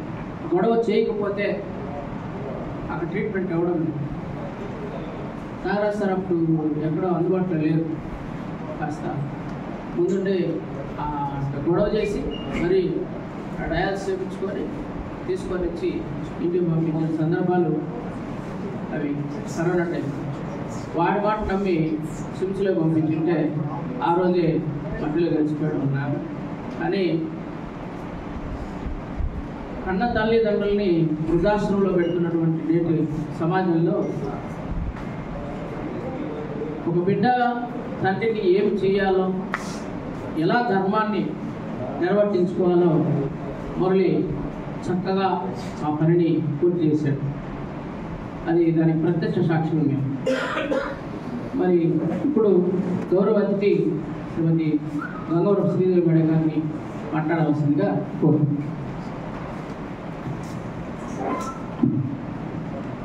సదస్సుకు నమస్సులు. తన వైపు ఆలోచనల్ని లాక్కునే సూదంటు రాయి కవిత్వం, సాపు చేసి హృదయాలను నిగనిగలాడించే ఆకురాయి కవిత్వం అంటాడు ఆరుద్ర సినివాలి. సినివాలీలో మొత్తం కవిత్వానికి అద్భుతమైన నిర్వచనాలు చెప్తాడు ఆరుద్ర. అట్లాగా సాపు చేసి హృదయాలను నిగనిగలాడించేదే కవిత్వం అంటూనే, తర్వాత మీకు అందరికీ తెలిసిన విషయమే, అమృతం కురిసిన రాత్రిలో నా అక్షరాలు ప్రజాశక్తులు అవహించిన విజయ ఐరావతాలు అని కూడా అంటాడు కదా బాలగంగాధర తిలక్. అయితే అన్ని అంశాలని పుణికిపుచ్చుకున్నాడు మన యువశ్రీ మురళి. అమృతం కురిసిన రాత్రులు ఇంకొక చోట ఏమంటాడంటే, నీ ఇంటికి ఉన్న అన్ని కిటికీలను తెరిచి ఉంచు, అన్ని పవనాలని ఆహ్వానించు, నీలోంచి వచ్చేది ఏదైనా నీ సొంతం కావాలి, అగ్ని జల్లిన అమృతం కురిసిన అంటాడు బాలగంగాధర తిలక్. అద్భుతమైన నిర్వచనాలు ఉన్నాయండి, ఎన్నైనా చెప్పుకోవచ్చు కవిత్వానికి. మొత్తానికి పెద్దలు చెప్పిన అందరి సారాంశం అంతట్లోకి ఏమిటంటే, సమకాలీన సమాజంలో ఉన్నటువంటి సమస్యల్ని, తగ్గిపోతున్న మానవీయ విలువలు, కుటుంబ విలువలు, సమస్తమైనటువంటి మానవీయ గుణాలలో ఉన్నటువంటి అంత సౌందర్య సారాంశాన్ని అంతటిని తన అక్షరాల ద్వారా తట్టి లేపాలి. ఒక సున్నితమైనటువంటి ఆర్ద్రమైనటువంటి భావన కలగాలి ఒక కవిత చదివి. అవన్నీ ఉన్నాయి మన మురళిలో. ఎందుకంటే అసలు ఆ పేరే మట్టి అర్థం. అర్థం మనిషి కంట అన్నిటికంటే అపూర్వమైనది ప్రేమించే వస్తువు ఏమిటంటే అర్థంలో తన ప్రతిబింబమే. ఎవరికైనా కూడా ఈ విషయం వేదాలే చెప్తున్నాయి. అయితే ఇక్కడ మట్టి అర్థం, మట్టిలో తనను తాను చూసుకొని ఒక కవితలో చెప్తాడు మురళి, మట్టిలో వాళ్ళ నాన్నగారు తనను తాను చూసుకుంటాడు. ఎంత అద్భుతం చూడండి. మట్టికి మనిషికి ఉండేటువంటి బంధాన్ని భూమన్ సార్ కూడా చెప్పారు. మనం ఎప్పుడో చదువుకున్నాం, వాసిరెడ్డి సీతాదేవి ఏం పుస్తకమండి, మట్టి మనిషి, ఎంత సుప్రసిద్ధమైనది. ఆ విధంగా ఎన్ని రకాలైనటువంటి అంశాలు తీసుకున్నాడంటే, మేము స్వయంగా ఆయన పనిచేసే స్కూల్కి వెళ్ళేటువంటి అవకాశము అదృష్టం కూడా కలిగింది మాకు. ఎందుకంటే తిరుమల తిరుపతి దేవస్థానం వాళ్ళు 2 లక్షల పుస్తకాలు నీతి మన శతక పుస్తకాలని ఇచ్చారు. 1 లక్ష పావని సేవా సమితి ఆయన చల్లా సామిరెడ్డి గారు అద్భుతంగా భాష కోసం కృషి చేస్తున్నటువంటి వ్యక్తి. ఆయనకు 1 లక్ష పుస్తకాలు అంటే ఆయన సహకరించారు, టీటీడీ సంయుక్తంగా చేశారు. 1 లక్ష పుస్తకాలు తెలుగు భాషోద్యమ సమితికి, నేను ఆ పావని సేవా సమితికి జాయింట్ సెక్రటరీగా ఉన్నాను. అప్పుడు ఈ పుస్తకాలన్నింటినీ అందరం రామచంద్రారెడ్డి సార్, సాకం సార్, ఎంతమంది ఎన్ని రకాలుగా వెహికల్స్ పెట్టుకొని ఎన్ని ఊర్లకు తిరిగామో, ఎన్ని స్కూళ్ళకు తిరిగామో, ఆ శతకాలు పంపిణీ చేసే సందర్భంలో మురళి వాళ్ళ స్కూల్కి కూడా వెళ్ళాము. మా శ్రీవారు మేమందరం కూడా వెళ్తే అసలు ఆ స్కూల్లో ఒక లైబ్రరీ, ఒక ప్రయోగశాల, ఒక ల్యాబొరేటరీ, ఆ చక్కటి వాతావరణం ఎంత పరితపిస్తున్నాడంటే, ఆ స్కూల్లో చక్కటి వాతావరణం తీసుకురావాలి వీలైనంతలో. అంత గొప్పగా అంకిత భావంతో తన వృత్తి నిర్వహణలో అద్భుతమైనటువంటి దీక్షని, ఒక నిబద్ధతని చూపించేటువంటి అసలైన సిసలైన ఉపాధ్యాయుడు. అంతేకాదు, ఆయన స్కూల్స్ కన్నిటికీ తీసుకెళ్తే మొట్టమొదట విచారిస్తాడు, అంటే ఏంటన్నా స్కూల్ ఏంటి, పరిస్థితులు ఏంటి, మళ్ళీ వాళ్ళ సమస్యల్లోకి వెళ్తాం. ఒక ఉపాధ్యాయుడు దాని మీద కూడా ఒక కవిత అద్భుతంగా రాశాడు. ఏమిటి? ఒక ఉపాధ్యాయ సంఘం ఛత్రం కింద ఉపాధ్యాయుల సమస్యల కోసం నిరంతరం పోరాటం చేసే పరిశ్రమించే గొప్ప విప్లవ వీరుడు అన్నట్టుగా కూడా రాశాడు. ఇట్లాగా అన్ని కోణాలని వెలుగునించాయి ఆయన వ్యక్తిత్వంలో ఉన్నటువంటి అనేక అంశాలు. ఒక భాష పట్ల పట్టదానంత ప్రేమ. మొట్టమొదటి కవిత అదే, ఏమీ తల్లి నిరుడు కూర్చి రహిమ సమూహాలు అంటాడు కదా శ్రీశ్రీ. అట్లాగా ఏమేమో తల్లి తెలుగు భాష అమ్మ, తల్లి తెలుగు తల్లి, ఒకప్పుడు గండపెండే రోజు తొడిగించుకున్నావే, ఇప్పుడు నీతో నీ భాషలో నీ తల్లి భాషలో మాట్లాడితే అసలు శిక్షలు వేస్తున్నారే, ఏమిటి వైపరీత్యం? మనమంతా మైకులు పట్టుకొని ఓని తల్లి తల్లి తెలుగు తల్లి అంత వైభవం ఇంత వైభవం అని చెప్పుకోవడమే తప్ప మనం ఏమి సార్ చెప్పినట్లు గొప్పగా ఏమి చేసింది ఏమీ లేదు. ఇంకా ఇప్పటి భాషలో చెప్పాలంటే పీకింది ఏమీ లేదు. ఏదో అంత భాష అంతుంది, అంత గొప్పది, ఇంత గొప్పది. ఏం చేస్తున్నాం? నిజంగా చాలా ఆవేదన వస్తుందండి. నిజంగా ఏదైనా చేయబోతే ఏమో వద్దు, తగ్గి ఉండాలి మనము. భాష గొప్పది కాదని ఎవరు లేరు. అనుభూతి పొందే వాళ్ళకు అంకిత భావం లేనప్పుడు ఎంత మనం ముట్టుకున్నా కానీ అది అదే ఉంటుంది. అన్ని రోజుల వరకు మళ్ళా దానికి పునరుజ్జీవనం వస్తుందంట. సంతోషం. భాష ఎప్పుడు కాదండి, కాలచక్రంలో మళ్ళా వస్తుంది లేదు. ఆశాభావంతో ముందు పదా. సంతోషం. అంటే ఆ భాష పట్ల అంత తపన ఉంది, అంత ఆవేదన ఉంది ప్రస్తుత పరిస్థితుల మీద. ఇట్లా చాలా రకాలుగా తిరుపతి గురించి రాస్తాడు ఒక కవితలో. తన ఉపాధ్యాయ వృత్తి పరంగా కొన్ని కవితలు రాశాడు. చూడండి, అసలు నైతిక విలువల్లో, గుణాత్మక విద్యలో సర్కారు బడి పిల్లల సత్తా ఏమిటో సమాజానికి చాటి చెబుదాం, బడి పిలుస్తోంది రండి అంటాడు. చాలా నాకు సమీక్ష చేసేటువంటి బాధ్యత పాత్ర నాది కాదు కాబట్టి, కానీ భూమన్ సార్ అన్నట్లు ఒక పుస్తకం గురించి మాట్లాడాలంటే దాన్ని ఆమూలాగ్రం చదివి ఉండాలి. సాహిత్యం పట్ల, ఆ సాహిత్యంలో వచ్చిన అనేక రీతుల్లో వచ్చినటువంటి సాహిత్యాన్ని అంతా కూడా ఒక ఒడిసి పట్టుకొని దాని మీద ఒక సాధికారత కలిగి ఉండాలి. కొద్ది గొప్ప భూమన్ సార్కి తెలిసిన కాలం నుంచి, ఎప్పటి నుంచో హై స్కూల్ రోజుల నుంచి కూడా దేనికి డబ్బులు ఇచ్చినా పరిగెత్తు విశాలాంధ్రలో ఉన్నటువంటి తరం మార్పు. అప్పటి నుంచి కూడా ఒక ప్రాణప్రదంగా చేసుకుంటూ వస్తున్నటువంటి ఈ పుస్తక అధ్యయనం, ఈ సాహిత్య అధ్యయనం, దీనివల్లనే మీ ఇట్లాంటి ఉప్పండుల మధ్య నేను కూర్చోగలుగుతున్నాను, ఈ బాధ్యత చేయగలుగుతున్నాను. అట్లాగా ఈ పుస్తకంలో అన్ని రకాల అంశాలని మురళి పట్టుకొని తీసుకువచ్చాడు. మనల్ని చదవమని చెప్తున్నాడు. చదువుదాము, అవలోకిద్దాము, అనుభూతి చెందుదాం. చాలా అంశాలను సృష్టిస్తూ వెళ్ళాడు. అవన్నీ చెప్పడానికి మనకి పల్లిపట్టు నాగరాజు గారు ఉన్నారు. మరింత కృషి చేస్తూ మరింత చదువుతూ చదివితే తప్ప ఒక గొప్ప వాక్యం రాదండి, ఒక గొప్ప పదం రాదు. గుహల కడుపున గుర్రు పెట్టి పర్ణశాలలో నిద్ర లేచిన ప్రాథమిక మానవుడి శిశు నాగరికత ఎక్కడికి వెళ్తున్నాడు? శ్రీ నారాయణ ఎప్పుడో 8వ తరగతిలో చదివినటువంటి కవితలో పంక్తులు ఇట్లా కొన్ని మనల్ని పట్టుకుంటాయి. అలాంటి పట్టుకునే వాక్యాలు కూడా కొన్ని ఉన్నాయి. అసలు ఈ పదమే పట్టుకుంటుంది సార్ చెప్పినట్టు మనకి. ఈ మట్టి అర్థం అనేది దాని లోతులంతా చెప్పడానికి యువ సాహితీ కెరటం మనకు పల్లిపట్టి నాగరాజు గారు ఉన్నారు. వారి ద్వారా ఇందులో అందాలన్నింటినీ కూడా మనము విందాం, ఆస్వాదిద్దాం, ఆనందిద్దాం. ఇంకా భవిష్యత్తులో మురళికి మంచి భవిష్యత్తు ఉండాలని మనం అందరం ఆకాంక్షిద్దాం, ఆశీర్వదిద్దాము. జై తెలుగు తల్లి.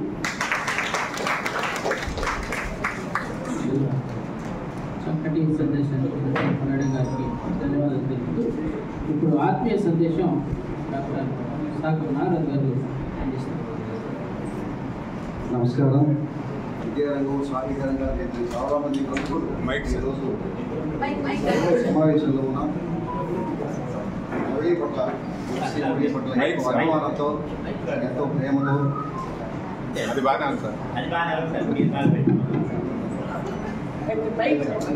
యువశ్రీ మురళి పట్ల ఎంతో అభిమానంతో ఇంతమంది ఈ పుస్తక ఆవిష్కరణ సభలో పాల్గొనడం చాలా సంతోషంగా ఉంది.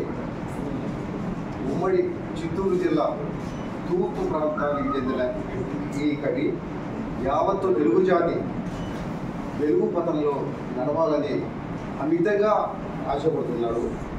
ఆధునిక ప్రపంచంలో అడుగెట్టి పోతున్న మానవీయులు, కుటుంబ బాంధవ్యాలు, అట్టడుగు ప్రజల అభ్యుదయం అక్షరమై ఆయన ఈ మధ్యాహ్నంలో కనిపిస్తున్నాడు అని ముందు మాట రాస్తూ మన పల్లెపట్టు నాగరాజు చెప్పిన ఈ మట్టి అద్దం యొక్క ఆత్మ ఈ మాటలో ఉంది. నిజానికి మంచి ఉపాధ్యాయుడిగా ఆయన పేరు తెచ్చుకున్నాడు. ఈ రోజు నుంచి ఒక మంచి కవిగా కూడా ఆయనకు పేరు చాలా సంతోషంగా ఉంది. కవిత్వానికి సంబంధించి ఒక అనుభవం 50 ఏళ్ళ నాటి మాట ఒక అనుభవం చెప్పాలి. 1972లో కెరీల్ అని ఒక కవితా సంస్థ వచ్చింది. శివసాగర్ అంటే విప్లవకవి. శ్రీకాకుళ ఉద్యమంలో కొండపల్లి సీతారామయ్య తర్వాత అంతటి నాయకుడు ఆయన. శివసాగర్, రేమ్జియం, నటరాజ్, పార్వతి పేరుతో కవితలు రాశారు. అవి మేము ఒకటంతా మధురావు బొమ్మను వాళ్ళనప్పుడు దిగేవాళ్ళం బిఏలో. అది చదివిన తర్వాత ఎక్కువ ఎమోషన్ అయిపోయి, అంతకుముందు శ్రీశ్రీ మహాప్రస్థానం చదువుకున్నాం, కొంత చరమణరాజు విప్లవేటి చదువుకున్నాం, కానీ అన్నిటికీ మించి ఎమోషన్ అయిపోయి నేను ఒక పేజీ గెరిలా పైన రాశాను. అది సమీక్ష కాదు, ఏది కాదు, ఒక అభిమానం ఏదో రాశాను. అయితే వేరే పేరుతో రాశాను, జయశ్రీ పేరుతో రాశాను. సూచనలు పంపించాను. రాస్తారో ఏదో మనకు తెలియదు, కానీ వాళ్ళు వేశారు. తర్వాత 72లో గుంటూరు విరసన సభల్లో మనం కొద్దిగా రాసినాం కదా, దాన్ని అటో పెట్టుకొని ఒక పేజీ, నేను రచయిత కాదు కానీ ఆ ఒక పేజీ అటో పెట్టుకొని గుంటూరు విరసన సభలో 3 సంవత్సరాలు అంతా నేను విరసనలో చేశాను. ఇంకా విరసనలో చేరిపోయినా నేను ఒక రచయిత అయిపోయినటువంటి ఒక పెద్ద ఆత్మవిశ్వాసం. 73లో వరంగల్లో కవి సమ్మేళనం జరిగింది. వరంగల్ అంటే వరవల వడ్డ. సాయంకాలం పెద్ద సభ అది సభ శ్రీశ్రీ కవి సమ్మేళనానికి అధ్యక్షుడు వహించారు. అందులో నేను కూడా కవిత్వం అంటే ఓనమా తెలియదు నాకు. నేను కూడా అలా శ్రీశ్రీ అధ్యక్షుడే సభలో నేను చదివాను. దాంట్లో ఏమీ లేదు, పుట్టి నినాదాలు. తూర్పు, ఎరుపు, మహాత్ము, బంధువుకు, రక్తగాలు ఇట్లాంటి నినాదాలు రాజేశారు. శ్రీశ్రీ కొంతమందికి వ్యాఖ్యానం చేస్తున్నాడు కవితలకు, కొంతమందికి చేయడం లేదు. కానీ నాకు ఆయన ఒక వ్యాఖ్యానం చెప్పాడు. అయ్యా అది కవిత్వమే కాదు, కానీ శ్రీశ్రీ చెప్పిన మాట నాకు బాగా ఉంటుంది. సామాజిక స్పృహ, ఉత్సాహ ఉద్రేకాలు, సాహిత్య చైతన్యం, విప్లవ చైతన్యం, అది కూడా కవిత్వమే అన్నాడు.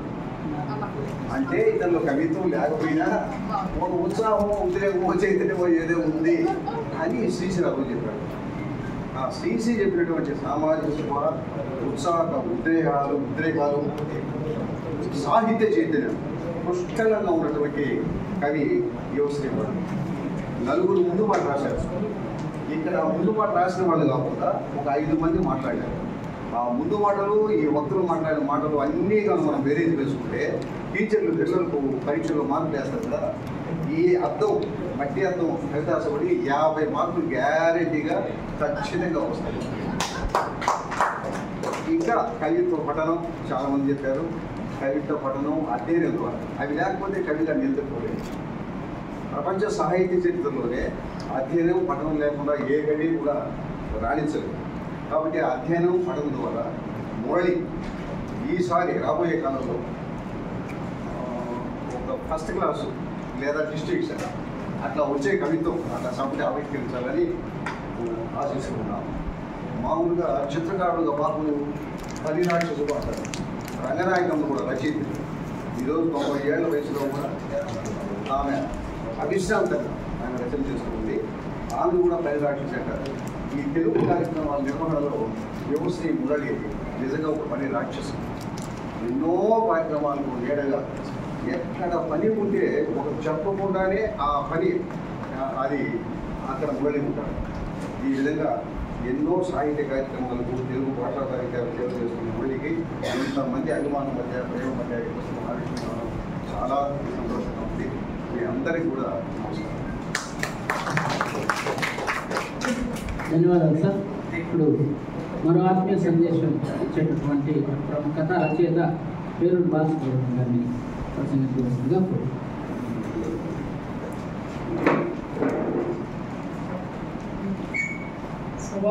నమస్కారం. సభ పైన సభ ముందున్న పెద్దలందరికీ శుభ సాయంత్రం నమస్కారం. 2007లో భూమన కరుణాకర్ రెడ్డి గారు, ఇప్పుడు ప్రస్తుత టీటీడీ చైర్మన్, శాసనసభ్యులు, తెలుగు భాషా బ్రహ్మోత్సవాలని మహతిలో చాలా అద్భుతంగా చాలా గొప్పగా చేశారు. అక్కడ నాకు పరిచయమైన వ్యక్తే మన యువశ్రీ. అక్కడి నుంచి మా ప్రయాణం ఇప్పటికీ కొనసాగుతూనే ఉంది. మా అత్తగారిల్లు నేను ఈ కవితల జోలికో లేకపోతే ఈ ఇప్పుడు మన సలిపుచ్చి నాగరాజు చేయబోయే సమీక్షల జోలికో వాడి జోలికి పోను. కాకపోతే నన్ను ఎందుకు బహుశా అసలు ఈ వేదిక పైన కాదు ఉండాల్సిన, ఎందుకంటే మా అమ్మ వాళ్ళు ఉన్నారు. కాకపోతే నాకు అర్హత ఎందుకు ఉంటుందంటే, ఇప్పుడు ఘంటామోహన్ గారు ఇక్కడ కూర్చున్నారు. ఉమ్మడి చిత్తూరు జిల్లా 100 ఏళ్ళు ఏర్పడినప్పుడు చిత్తూరు కథ అని ఒక మంచి రచయితని ఆనాటి సభ నుంచి ఇప్పటి తరం వరకు ఒక కథా సంపుటి తెచ్చాను. 400 పేజీల సంపుటి తెచ్చాను. ఆ సంపుటికి సార్ నాగరాజు సార్ ఏమో అమెరికాలో ఉన్నారు. నేను ప్రతిదాన్ని ఆయన అడగాలి. ఆ వాట్సాప్ కాల్ చేసి విసిగించేవాడిని. ఇప్పుడు ఇక్కడ మనకి పగలే రాత్రి నాకే ఆ టైం ఏమో తెలియదు. నాకు ఇక్కడ అట్లంతా ఇబ్బంది పడినప్పుడు అక్కడ కూడా నాకు యువశ్రీ మురళి కాస్త సహకారంగా ఉన్నాడు. ఆ పుస్తకం వచ్చింది.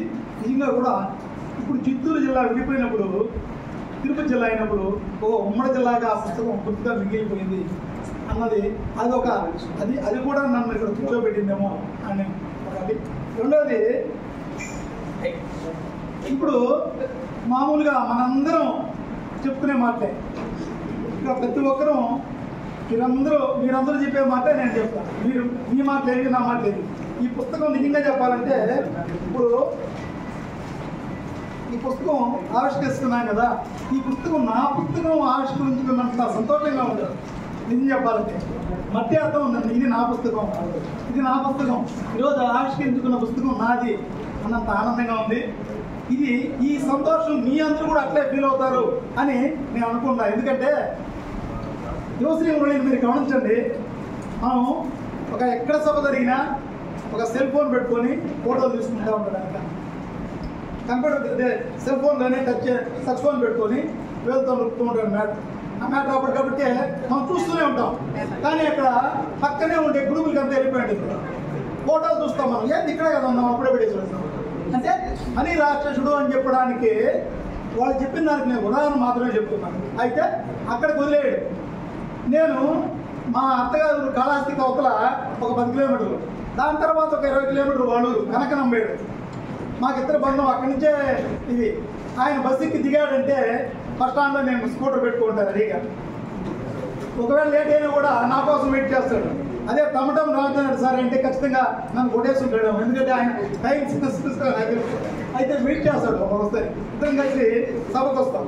సభ అయిపోయిన తర్వాత 7 గంటలకు సభ అయితే కూడా ఉండి ఇద్దరం కలిసి బండిలో పోతాం.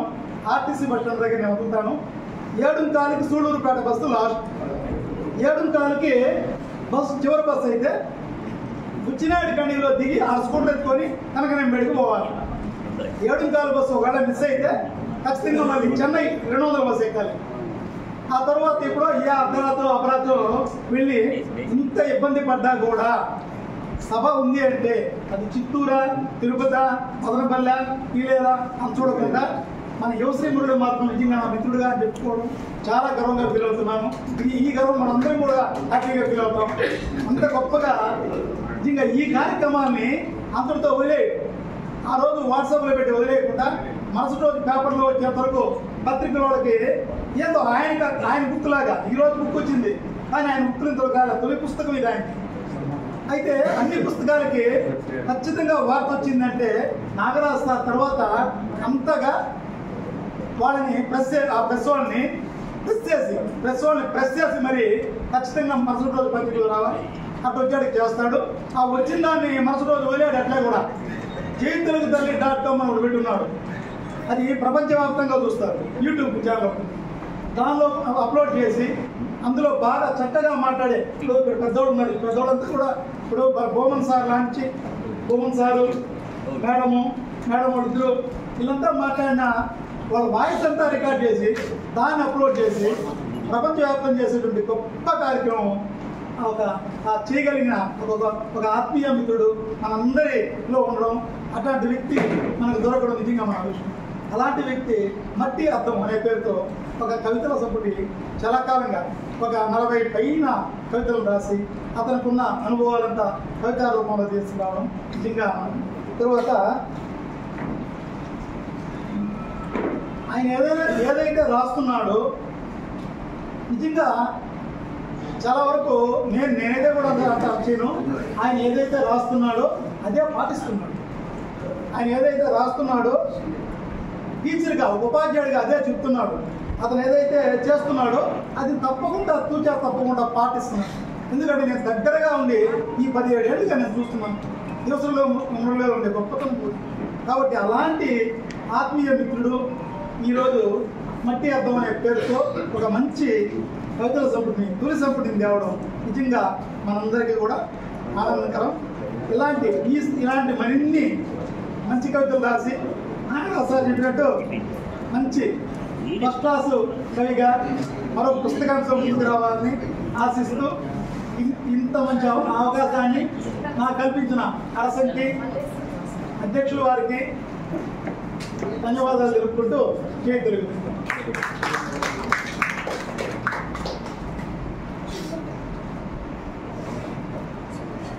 పేరూరి బాలసుబ్రహ్మణ్యం గారు రచయితలో ఉన్నటువంటి సన్నిహితాన్ని నెమరవేసుకున్నందుకు ధన్యవాదాలు. ఇప్పుడు అసలు ఘట్టం ఈ పుస్తకం సమీక్ష లోగోగుల గురించి మాట్లాడాల్సిందిగా ప్రముఖ కవి కేంద్ర సాహిత్య అకాడమీ యువ పురస్కార ప్రతీక పల్లిపట్టు నాగరాజు గారిని మాట్లాడాల్సిందిగా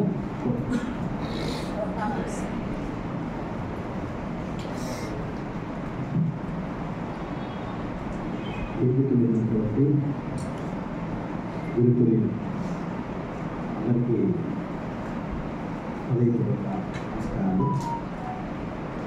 నిజానికి వేదిక మీద ఉన్నటువంటి పెద్దలు మా గురువరి నేను ఇలా మాట్లాడడానికి కాస్త నిలబడడానికి ఒక వేదికలుగా మాలో తమ పాఠాల ద్వారా మమ్మల్ని అందించినటువంటి గురుగారు ఆచార్య రాజస్వామి గారు ఏది మాట్లాడినా ఒక పాఠంలా చెవి అభించి వినడం తప్ప మరి మరో పని చేయలేనటువంటి పరిస్థితి సార్ ఎదురుగా ఉంటాయి. అటువంటి ఆయనతో మొదటి చిత్రాలు చెప్పినటువంటి భూమన్ సార్ గారు, పెద్దలు సాగమనారాయణ గారు, వెంకటమోహన్ సార్ గారు, అలాగే ఎంతో ఆత్మీయంగా నన్ను అందరితో పాటు వెంకటేశ్వర చేసినటువంటి శ్రీదేవి మేడం గారు, అలాగే ఎంతో ఆత్మీయత పంచినటువంటి కిషన్ సారు, పేరూరి బాలసుబ్రహ్మణ్యం సారు, ఇంకా ఈనాటి కార్యక్రమానికి ప్రధాన కారకులు ప్రధానమైనటువంటి వ్యక్తి యూనివర్సిటీ సార్ గారు, వీళ్ళందరికీ నమస్కారాలు. అలాగే వేదిక ముందున్నటువంటి గురుతులు అందరికీ కూడా నా హృదయపూర్వక నమస్కారాలు. నిజానికి సమీక్ష అనే ఒక మాట పెట్టినప్పటికీ ఇప్పుడు దాకా సమీక్ష జరిగింది. ఎందుకంటే మాట్లాడిన మాటల్లో ఉన్న కొన్ని కవితలు మెరుగైన విషయాలని చెయ్యి పెట్టగానే లేదా మనసు పెట్టగానే మొదటిగా తగిలే విషయాలని పెద్దలందరూ మాట్లాడిన తర్వాత నేను మాట్లాడగలనుకుని వచ్చిన విషయాల నుంచి ఆల్టర్నేటివ్గా కొన్ని ఇప్పుడు నేను కళ్ళలో మాట చెప్తాను. కళ్ళమంతా కూర్చేసిన తర్వాత కాలు గింజలో ఏదో ఒక మొక్కవరకు తీసుకొని సారుకుంటాం, సారడం, కళ్ళంని సారడం ఉంటాం. అలా సారుకునేటువంటి ప్రయత్నం చేస్తారు. కాలానికి సంబంధించినటువంటి పరిధిని కూడా ముందే చెప్పుకున్నారు కనుక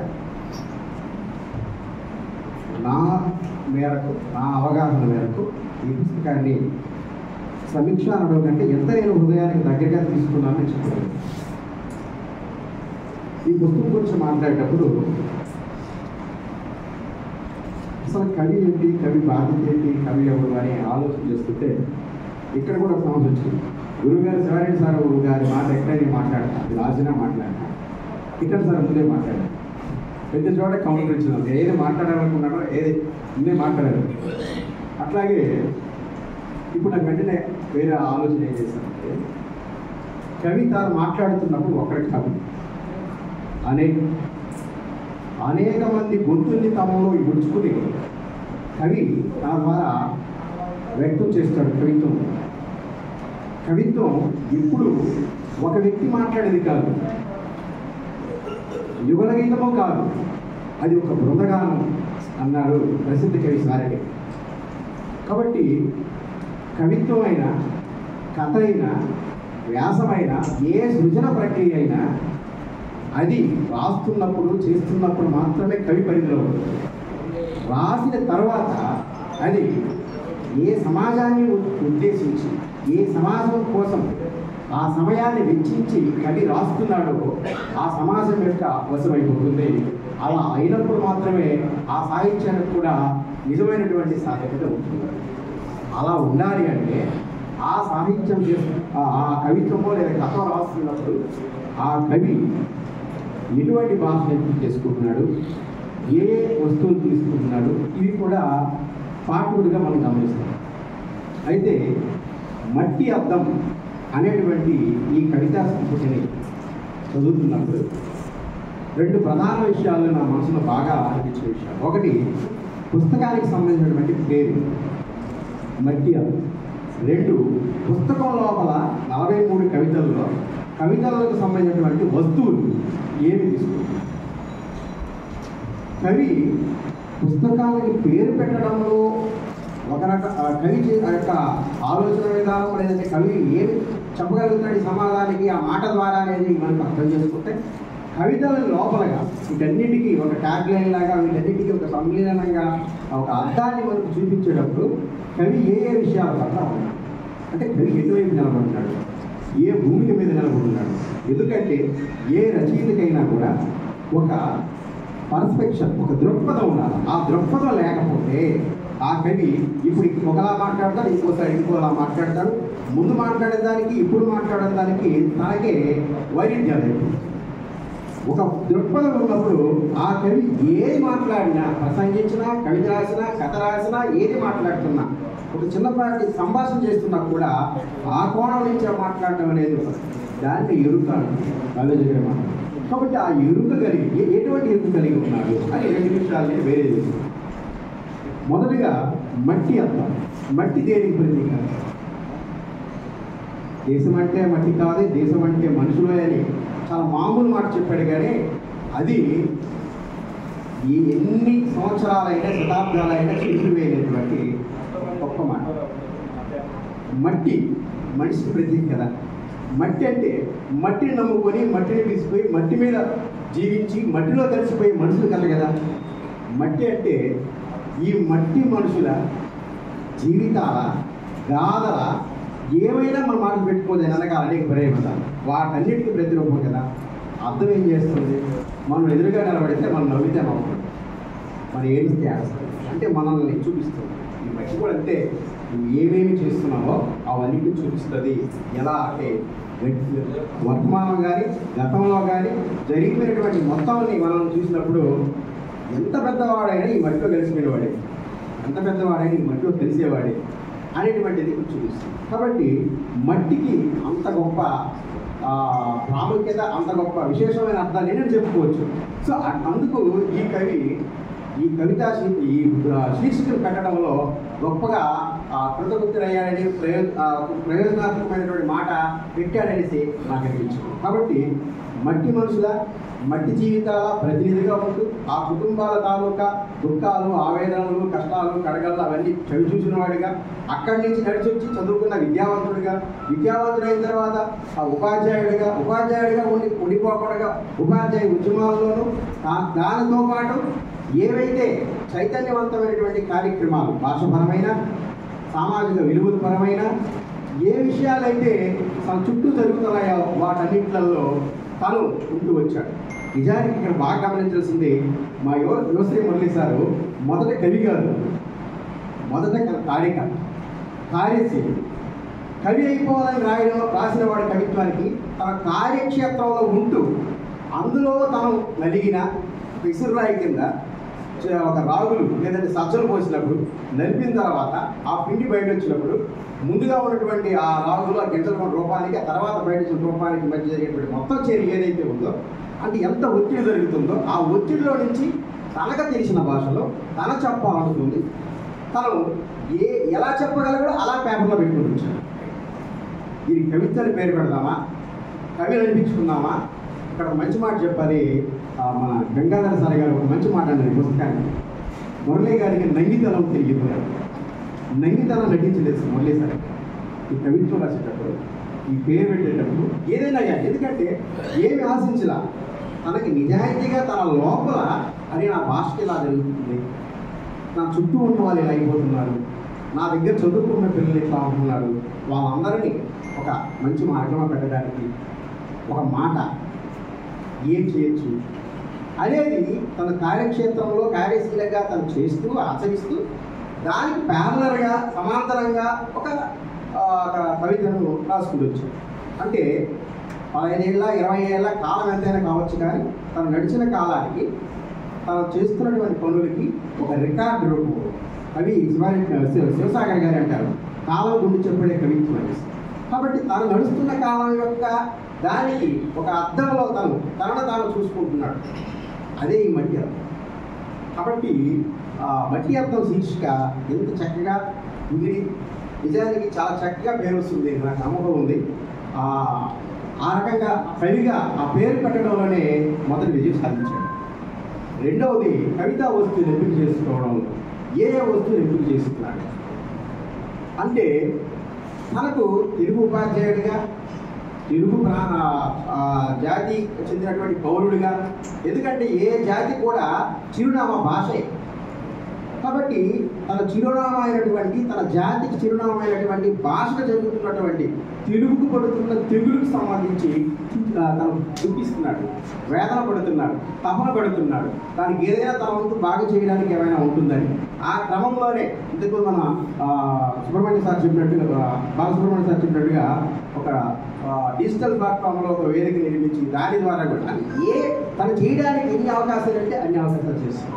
అందుకే భాషాభిమానిగా తన మాట అంటాడు, మాతృభాషకు ఓ మాట ఇవ్వండి.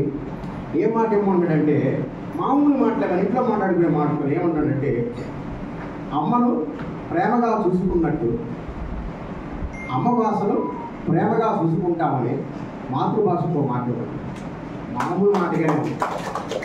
అమ్మను చూసుకోవడం ఎంత బాధ్యత, అమ్మ భాషను చూసుకోవడం అంతే బాధ్యత అని మామూలుగా చెప్పాడు. పాండిత్య ప్రదర్శన చేయలే, గొప్ప పద ప్రయోగాలు చేయలే, మనకు తెలిసిన మాట్లాడుతున్నాడు. కవిత్వం ఏదైనా కూడా ఇంత సరళంగా ఉండాలి. చదువుకొని పండితుల మధ్య చదువుకొని ఆనందపడడానికి కాదు. గోవింద సార్ గారికి పెట్టాడు, చాలాసార్లు చక్కగా చెప్పాడు. అందరికీ ఎవరైతే దానికి ఉద్దేశించిన పాఠకులు ఉన్నారో వాళ్ళ దగ్గరికి వెళ్ళాలి.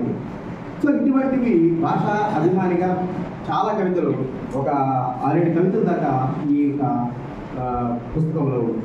తర్వాత మానవ విలువల గురించి మాట్లాడుతున్నాడు, కుటుంబ బాంధవ్యాల గురించి. ఈ మాటల గురించి మాట్లాడే ముందు మొన్ననే మన సాగమహారాజు సార్తో మాట్లాడుతున్నప్పుడు సార్ ఒక మాట చెప్పాడు. అది మళ్ళీ నేను చాలా ఆలోచించాను. ప్రసిద్ధ రచయిత మనందరి దగ్గర పుస్తకాలు కూడా ఉన్నాయి, శరత్చంద్ర గారి పుస్తకం, దాంట్లో మాట ఉంది. ఈ సమాజంలో మనుషుల మరణం కన్నా కూడా మానవ విలువల పతనాలను అత్యధికంగా బాధ పెడుతుంది అని ఆ రోజుల్లోనే ఆ మహనీయుడు అన్నాడు. నిజానికి నడుస్తున్న మనం ఏ సమాజం అయితే మనం శ్వాసిస్తూ జీవిస్తూ బతుకుతున్నాము ఈ సమాజంలో మానవ విలువల కొరత ఎక్కువైపోయింది. ఆ మానవ విలువలు అనేటువంటి మాట వెనకాల ఎన్ని రాసుకోవచ్చు, పుంకాను కలిగి మనం ఉదాహరణ చెప్పుకోవచ్చు. కాబట్టి వాటిని తిరిగి నిర్మించడం కోసం ఒక ఉపాధ్యాయుడిగా తన విద్యార్థులు తనకు చదువుతున్నటువంటి గురువుల్ని గుర్తించుకుంటూ తన చదువుకున్న పాఠశాల మన మేడం గారు చెప్పారు, మంచి మాట చెప్పారు, అది కూడా నేను మనసులో చెప్పాలి. ఎట్లా గుణాత్మక విద్య, విలువలతో కూడినటువంటి గుణాత్మక విద్యను నిర్మించారు. అందుకే ఆ గుణాత్మక విద్య విలువ తెలుసుకున్నటువంటి ఉపాధ్యాయుడు కనుక ఈ పని చేస్తున్నాడు. ఇప్పుడు లేకపోతే అదే కనుక లేకపోయినట్టంటే తన బడి తన గురువు తన అలా మలచకుండా ఉన్నట్లయితే ఇప్పుడు ఈ పని చేసేవాడు కాదు, ఈ కార్యక్షేత్రంలో నిలబడేవాడు కాదు కదా. కాబట్టి అందుకే అతను ఎక్కడ కూడా ఆ మాటని తనను జీవించుకొని అనుసరిస్తున్నాడే కానీ పేరు కోసమో ఇంకో దాని కోసం చేస్తున్నాడు మనకి కనిపించదు. తర్వాత నాయని గురించి మాట్లాడుతున్నప్పుడు, కుటుంబం గురించి మాట్లాడుతున్నప్పుడు నాయనని ఇంటి తిప్పాడని, తర్వాత అమ్మని ఇంటి దీపం అని, స్నేహితుడిని చెరిపి చొలను అని చాలా చక్కని మాటలు సారనుకున్నాను. నేను మామూలుగా రాసినట్టుకున్నాను కానీ చాలా అందమైనటువంటి పదప్రయోగాలు. ఇంకా చెప్పాలంటే ఇందులో మాటల్లో దుక్కి దున్నడం, సాగు పట్టడం, మాగాని, నెట్టాడి, కుశాల, ఎంత అందమైన మాట, మా ఊరికి మాత్రం సొంతమైన మాట ఇది కుశాల. ఇటువంటి మాటలు, తర్వాత మట్టి శిల్పి, ఇటువంటి చాలా రకాలైనటువంటి మొగలాయి, మొలగొలుకులు, వడ్ల గింజలకు సంబంధించినటువంటిది, ఇటువంటి మాటలు కూడా. సో అంటే అవన్నీ కూడా రికార్డ్ చేస్తున్నారు సార్. భాషకి గొప్ప ప్రయోజనం ఏంటి? నువ్వు కథ రాసినా, కవిత్వం రాసినా నీదైన మాట అందులో చేయిస్తే అది డిక్షనరీకి ఎక్కుతుంది రేపొద్దున. దానికోసం ఒక డిక్షనరీ తయారవుతుంది. కాబట్టి భాష అంతరించిపోతుంది అంటున్నాం కదా. ఎప్పుడు అంతరించిపోతుంది? భాష ఎప్పుడు అంతరించిపోతుంది? మనం మాట్లాడలేదు కాబట్టి అంతరించిపోతుంది. భాష ఉంది, అది వినియోగంలో లేదు. అంతరించి ఎప్పుడు పోదు భాష, అది వినియోగంలో లేదు. వినియోగంలో ఉన్నప్పుడు ఉనికిలో ఉంటుంది. మనం ఏం మాట్లాడుతున్నాము? తెలుగువాదంగా ఇంగ్లీష్ మాట్లాడుతున్నాం. ఉపాధ్యాయుడిగా ఇంగ్లీషే చెప్తున్నాను నేను కూడా. ఎందుకంటే అనివార్యం అయిపోయింది అక్కడ మాట్లాడేటప్పుడు. అంటే వ్యవస్థలు దేన్ని ఎంకరేజ్ చేస్తున్నాయి? ఇవి చాలా కాన్షియస్గా, చాలా జాగ్రత్తగా, నిశ్చితంగా పరిశీలిస్తారు మురళీ సార్. సో ఇట్లా భాషా అభిమానిగా కుటుంబ విలువల్ని పునర్నిర్మించాలి అని తపన పడేవాడుగా ఈ పుస్తకంలో సారు మనకు చాలా చక్కగా కనిపిస్తుంది. తర్వాత శ్రమజీవుల పట్ల ఇది చాలా ముఖ్యమైన మాట. ఇది చదువుతున్నప్పుడు అంటే శ్రామిక పక్షపాతిగా శ్రమజీవులు ఇవాళ మనం మైక్ పట్టుకొని మాట్లాడుతున్నా, ఇలా కూర్చొని ఫ్యాన్ కింద హాయిగా ఉంటున్నా, ఇలా కూర్చోడానికి కుర్చీ ఉందన్నా, ప్రతిదాని వెనకాల ఒక చొక్కా వేసుకున్నా, దీని వెనకమాల ఎంతమంది ఎన్ని చేతులు ఉన్నాయి, ఎన్ని చేతులు ఉన్నాయి. వాళ్ళందరూ డబ్బులు ఇవ్వచ్చు కాక నీ డబ్బులు చాలా గొప్పగా మనం అనుకుంటాం. మన డబ్బులు గొప్పది కాదు. అది చేయకపోతే ఏమవుతుంది? మన దగ్గర ₹1,00,00,000 ఉన్నా కాబట్టి అటు చేస్తున్నాడు. మనకు అవసరం ఉంటే చేయొచ్చు కాక, తన ప్రతిఫలం తీసుకోవచ్చు కాక, కానీ ఆ పనికి మనం వెలకడుతున్నాం, ఏదో కొంత వెలకడుతున్నాం కానీ నిజమైన వెల. కాబట్టి శ్రమజీవుల యొక్క హక్కుల గురించి, శ్రమజీవులు పడుతున్నటువంటి ఇబ్బందుల గురించి కూడా కవిగా మాట్లాడతారు. ఇది మాట్లాడి చదువుతున్నప్పుడు నాకు పెరియర్ రామస్వామి గారు ఒక మాట్లాడారు, వివక్ష, అణిచివేత ఏ స్థాయిలో ఉన్నా అది నా శత్రువు అంటాడు. సామాజిక స్పృహ అని మన సార్ చెప్పారు ఇంతకుముందు. సామాజిక స్పృహ కలిగినటువంటి బాధ్యత ఎరిగినటువంటి సామాజిక బాధ్యత కలిగినటువంటి ఏ రచయిత అయినా, ఏ కవి అయినా ఈ లక్ష్యాన్ని ఖచ్చితంగా కలిగి ఉంటాడు. అది మన యువత సార్. కాబట్టి శ్రమజీవుల గురించి మాట్లాడుతూ ఒక మాట అంటాడు సారు,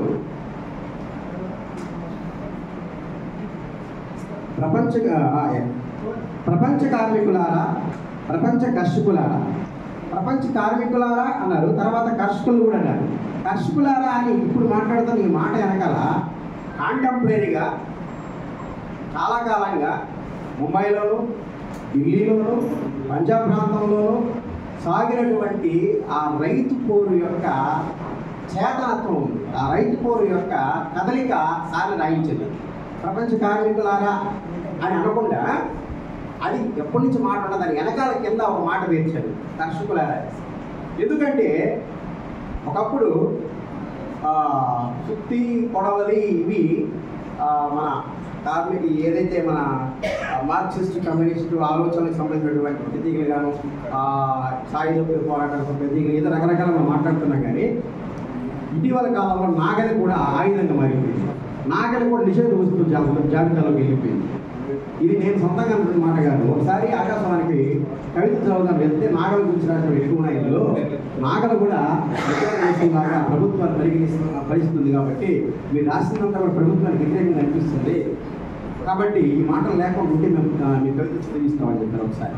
అప్పుడు లేదండి అని వెనకొచ్చేసాం, చదవలేదు కవిత. అంటే ఇక్కడ ఏం చెప్తానంటే చిన్న మాటే కర్షకుని గుర్తించి వదిలేశాడు సార్. అంటే కర్షకుడి యొక్క పాత్ర ఏంటి?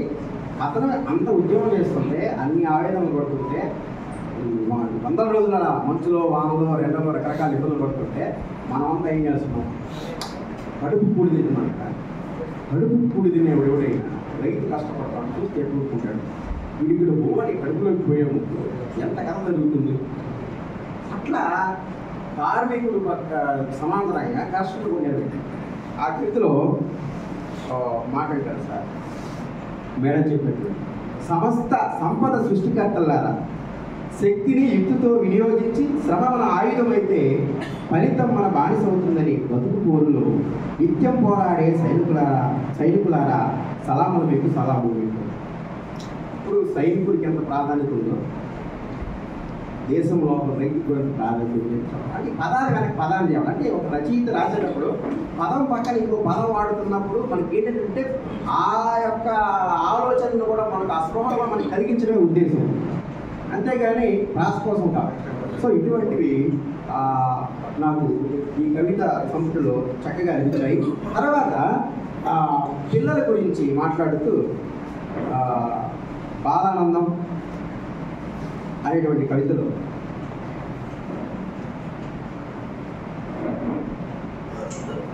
అమ్మ బడికి దూరమై బాలానందం కరువై కార్పొరేట్ చదువుల సాలెగూడిలో బందీలైన లేత మనసులు. ఒక విద్యా వ్యవస్థలో పనిచేస్తూ విద్యా వ్యవస్థలో ఉన్నటువంటి లోపభూయిష్టమైనటువంటి అనేక విధానాలని నిశ్చితంగా గమనిస్తూ ఎట్లా బాల్యం ఏమైపోతుంది, ఇంకా కూడా అది చాలా బాల్యంలో ఆడుతున్నటువంటి ఆటల గురించి కూడా ప్రస్తావించాడు సార్. అవి ఏమైపోయినాయి ఇప్పుడు? ఆటలు అంటే ఏ మాటలు అవి? తెలుగు సమాజం ఆడుతున్న ఆటలు కదా. అంటే ఒక మాట అనకాల ఆ మాటకు తాలూకు చరిత్ర ఉంటుంది. ఆ మాట మాత్రమే మాట అంటే ఆ మాట అనకాల ఆ సమాజం పూర్వీకులు ఒక నిర్మించినటువంటి ఒక వారసత్వంగా వచ్చినటువంటి చరిత్ర ఉంటుంది. ఆ కవితలో అవి చెప్తాడు ఏమయ్యాయి అలాంటివన్నీ ఏమయ్యాయి ఇప్పుడు అనేటువంటి దాంట్లో చెప్తాడు బాలానందం. కోతి కొమ్మచ్చి, కుక్కుడు బిళ్ళలు, వెన్నెల కుప్పలు, దాగుడు మూతలు, అసలు ఇన్ని ఆటలు పేర్లు అని తెలుస్తాం మనకి. గోడ మీద ఏడైనా రాసుకొని చూసుకోవడమో ఎప్పుడైనా చెప్పుకోవడమో పూర్వీకులు ఆడే ఆటలు ఆడుతున్నామా? ఇప్పుడు మనకు తెలిసినవి ఏంటి? మరి గేమ్స్ ఆడుతున్నాం, మైదానంలో ఆడుతున్నామా, స్క్రీన్ మీద ఆడుతున్నామా? ఇవన్నీ చాలా విలువైన విషయాలు. తర్వాత ఇంకొకటి సామాజిక స్పృహతో పాటు విద్య పట్ల, విద్య వ్యవస్థ పట్ల, చేజారిపోతున్న విలువల పట్ల అవగాహన కలిగించేస్తూ ఎక్కడో కేరళలో జరిగినటువంటి వరదకు సంబంధించినటువంటి విషయాలు కూడా మానవీయ కోణంతో స్పందిస్తాడు. కరోనా కాలంలో జరిగినటువంటి విపత్కర పరిస్థితులకి స్పందిస్తాడు. సో ఇటువంటి ఎందుకంటే ముందు చెప్పినట్టుగా సమయాన్ని నేను కంప్లీట్ చేస్తాను. సమీక్షలో అన్నీ చెప్తే పుస్తకం అవసరం ఉంది కనుక 3-4 విషయాలు మాట్లాడి పరిమితమయ్యాను. మిగతా విషయాలు చాలా ఉన్నాయి. మన చిత్తూరు జిల్లా లేదా తిరుపతి జిల్లా చారిత్రకపరమైన అంశాలు కావచ్చు, రాష్ట్ర బ్రహ్మోత్సవం అంశాలు కావచ్చు, చాలా విషయాలు ఏ అంశాలలో సార్ ప్రయాణం చేశాడు, వాటితో కలిసి ప్రయాణం చేశాడు, తను ఎలా కదిలాడు, ఆ కదలికలకి తన ఎలా స్పందించాడు అనేటువంటి అనేక విషయాలని ఈ మట్టి అద్దంలో కూర్చారు. నిజానికి ఇది చాలా చక్కని పుస్తకంగా తెలిసిపోతుంది. ఇటువంటి మంచి పుస్తకాన్ని తెచ్చి ఈ మంచి పుస్తకానికి సంబంధించిన కార్యక్రమంలో నేను అందరిలో వయసులో ఉన్న వాళ్ళందరికీ చాలా చిన్నవాడిని అయినా నా స్పందనని దానికి సమీక్షను పేరు పెట్టి నా స్పందనను కూడా చెప్తే బాగుంటుందని అవకాశం కల్పించినందుకు మీ అందరికీ హృదయపూర్వక ధన్యవాదాలు. ముఖ్యంగా ఈ వేదికని కారకులైనటువంటి పెద్దలందరికీ ధన్యవాదాలు. ఇక్కడ మురళీసారి గారు చాలా ఆలస్యంగా కవిగా మనకి పరిచయం అయినప్పటికీ ముందు ముందు ఇంకా చక్కగా రాస్తాడు. దానికి ఎగ్జాంపులే మట్టి అర్థం కవిత, ఇటీవల రాసినటువంటి కవిత. అంతకుముందు రాసిన కవితకి ఆ కవితకి వాక్య నిర్మాణంలో ఎలాంటి పరిణితి వచ్చిందో ఈజీగా మనం గమనించవచ్చు. కనుక ఈ పుస్తకంతో ఆగిపోకుండా తర్వాత పుస్తకాల్లో కూడా మనం సార్తో మాట్లాడుకునే సందర్భం, ఇలా కలుసుకునే సందర్భం ఉంటుందని.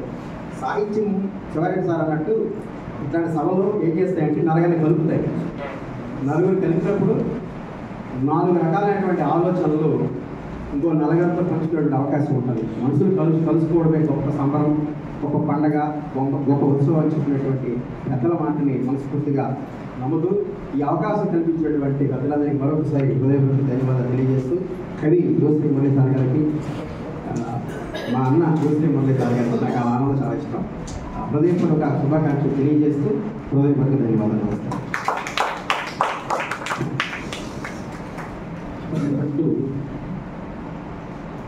కవిత్వంలో పట్టున్న వ్యక్తిని కాకుండా కవిత్వాన్ని వేరేజ్ వేయడంలో దాని బాగోగులు చెప్పడంలో కూడా వెంటనే నిరూపించుకున్నారు. వారికి ధన్యవాదాలు తెలుపుతూ ఇప్పుడు యువశ్రీ మురళి గారిని తమ స్పందన తెలియజేయవలసిందిగా కోరుతున్నాను. సర్వసరస్వతికి వందనాలు. వేదిక మీద ఉన్నటువంటి పెద్దలు మోహన్ సార్ గారికి, మిగతా పెద్దలందరూ కూడా ధన్యవాదాలు తెలియజేస్తూ, వేదిక ముందుండేటువంటి పెద్దలందరూ కూడా స్వాగతం. వాస్తవంగా నా గురించి ఇంతగా చెప్పుకోవడం అనేటువంటిది నేను భావించడం లేదు. 4 మాటలు మనకు కొత్త ప్రదర్శన ఉంటుంది, మళ్ళీ అక్కడికి వెళ్ళాల్సినటువంటి అవసరం కూడా ఉంది. కాబట్టి ముందుగా నన్ను సార్కి సార్ ఈ విధంగా నాన్నకి మొదటి వర్ధంతి వస్తూ ఉంది, ఏదో ఒకటి మనం చేయాలి సార్ అని చెప్పేసానంటే, చాలా సంవత్సరాలుగా నీ పుస్తకం మనం ముద్రించాలని చెప్పేసి అనుకుంటున్నాం కదా, అన్నీ వేసేద్దాంలే అని చెప్పేసానని సార్ మాట ఇవ్వడం, మాట ఇచ్చిన వెంటనే దాన్ని మళ్ళీ నేను కిట్టన్ సార్తో, పేరూరు సార్తో, తర్వాత మన నాగరాజ్ సార్తో ప్రస్తావించడం, వెంటనే కూడా వాస్తవంగా చెప్పాలంటే ఈ సంక్రాంతిలో సార్కైతే నిద్రలేని రాత్రులు గడిపినాడు. కాకుండా సార్ ప్రతి అక్షరాన్ని పేజీలో ప్రతి అక్షరాన్ని కూడా కమాని ఫుల్ స్టాప్ను కూడా ఏమాత్రం ఒప్పుకోకుండా దాన్ని ఇంత అందంగా మట్టి అర్థంలో తీర్చిదిద్దినటువంటి పెద్దల సాగం సార్ గారికి ప్రత్యేక ధన్యవాదాలు తెలియజేస్తూ, 4 మాటలు 4 వ్యక్తుల గురించి ఈ సందర్భంగా ప్రస్తావించాలని చెప్పేసి నన్ను భాషోద్యమం వైపు, ఉపాధ్యాయుడిగా ఉన్నటువంటి నన్ను భాష వైపు కానీ భాషోద్యమం వైపు కానీ నడకలు నడిపించినటువంటి వ్యక్తి పితృ సమానులు సాకం నాగరాజు సారు. ఆయన వెంట మేము సాహిత్య సైనికుల్లో నేను ఒకటిగా సార్తో పాటు ఉండడం నేను గర్వంగా భావిస్తా ఉన్నాను. అలాగే ఉపాధ్యాయ ఉద్యమంలో నాకంటూ ఒక ప్రత్యేక స్థానాన్ని ఇచ్చి నడకలు నేర్పించినటువంటి సోదర సమానులు గంటా మోహన్ సారు. ఇలా ఒక పక్క ఉద్యమం వైపు, ఇంకో పక్క భాషోద్యమం వైపు, 2 వైపులు వీళ్ళు నాకు 2 కళ్ళు లాంటి వాళ్ళుగా నేను ఈ సందర్భంగా తెలియజేస్తూ, అలాగే గత 17-18 సంవత్సరాలుగా ఏ సాహితీ కార్యక్రమం చేసినా మా సాగం సారు సాహితీ సైనికులలో మరో ఇద్దరైనటువంటి కిట్టన్న సారు, పేరూరు బాలసుబ్రహ్మణ్యం సార్. ఏ సమావేశం జరిగినా అక్కడ మేము 3 ఉంటాం. అక్కడ కార్యకర్తలాగా మేము పనిచేసి మళ్ళీ అది 7 అయినా 8 అయినా సరే పూర్తిగా మేము ఆ కార్యక్రమాన్ని పూర్తిగా చూసుకొని పోయేటువంటి వాళ్ళుగా మేము భావిస్తాం. వీరు నలుగురికి ఆ సాహితీ ప్రయాణంలో ఈ నలుగురికి ప్రత్యేక ధన్యవాదాలు తెలియజేస్తూ, ఇందులో మట్టి అర్థం అనేటువంటి కవిత మొన్నే రాసింది. 17వ తేదీ రాసిన కవిత 19వ తేదీ ముద్రణ అయ్యింది. 17వ తేదీ మట్టి అద్దం అనేటువంటి ఒక కవిత మనం టైటిల్ పెట్టింది కూడా తాకం సార్, పల్లిపట్టి నాగరాజు సార్ అయితే మా నామినీ సార్ దానికి 100 మార్కులు వేశారు. మట్టి అద్దం అని పెడితే పుస్తకానికి ఒక అందం వస్తుందని చెప్పేసినని, ఇంకా సార్ చెప్పిన తర్వాత మనం అదే పెట్టాలని చెప్పేసినని మట్టి అద్దం పేరు అయితే పెట్టాము, కానీ కవిత దాంట్లో ఏమీ లేదు అనేటువంటి ఒక ఆలోచన అయితే తెలిసింది. ముందుగా మన్నవ సార్ ఒక క్రాంతి పదం అని చెప్తే దానికోసం ఒక కవిత రాసినాం డిసెంబర్లో. మళ్ళీ ప్రభాత కిరణాలు అని చెప్పేసినని ఇంకో టైటిల్ పెడతామంటే దానికోసం మళ్ళీ నవంబర్లో ఒక కవిత రాసినాం. ఇలా పేరు పోతా ఉండేసరికి ఒక కవిత ఈ నవంబర్, డిసెంబర్, జనవరిలోనే సుమారు 7 కవితలు దాంట్లో చోటు చేసుకోవడం కూడా జరిగింది. సరే మట్టి అద్దం పేరుతోనే ఒక కవిత రాద్దామని చెప్పేసినని, అది కూడా నాన్న పేరు మీదగానే రాయాలనేటువంటి ఒక ఆలోచనతో ఇంతకు ముందు రాసిండేటువంటి పదాలు కానీ తర్వాత వాక్య నిర్మాణాలు కానీ అవేవి ఆ కవితలో ఉండకూడదు అనేటువంటి ఉద్దేశంతో 17వ తేదీ ఆ కవిత రాయడం, 19వ తేదీ పూర్తిగా ఆ పుస్తకాన్ని సాకం సార్ దగ్గరుండి మరి ముద్రించడం, ఈరోజు మనందరికీ కూడా ఆ పుస్తకాన్ని ఆవిష్కరింపజేయడానికి ఒక బద్దమైంది. అది ఈ సంక్రాంతిలో ఖచ్చితంగా ఈ పుస్తక ప్రదర్శనలోనే మన పుస్తకం కూడా రావాలనేటువంటి ఒక ఆకాంక్ష. 16వ గొప్ప పుస్తక ప్రదర్శన జరుగుతుంది కాబట్టి ప్రతి సంవత్సరం మనం ఇక్కడ జరుపుతూ ఉన్నాము. కార్యకర్తలుగానే ఉన్నాం, మనది కూడా ఒక పుస్తకం ఉంటే బాగుంటుందని చెప్పేసి ఒక ఆలోచనతో ఈ పుస్తకాన్ని తీసుకొని రావడం. ముందుగా భూమన్ సారు ఈ పుస్తకానికి ముఖ్య అతిథిగా రావడం అనేటువంటిది నాకు, నా పుస్తకానికి కూడా నేను గర్వంగా భావిస్తూ ఉన్నాను. ఈ సందర్భంగా నా పెద్దలు గౌరవనీయులు భూమన్ సార్ గారికి నా తరఫున ప్రత్యేక ధన్యవాదాలు తెలియజేస్తున్నాను. ఇంతటితో ఈ అవకాశాన్ని ఇచ్చినటువంటి పెద్దలందరూ కూడా ధన్యవాదాలు తెలియజేస్తున్నాను.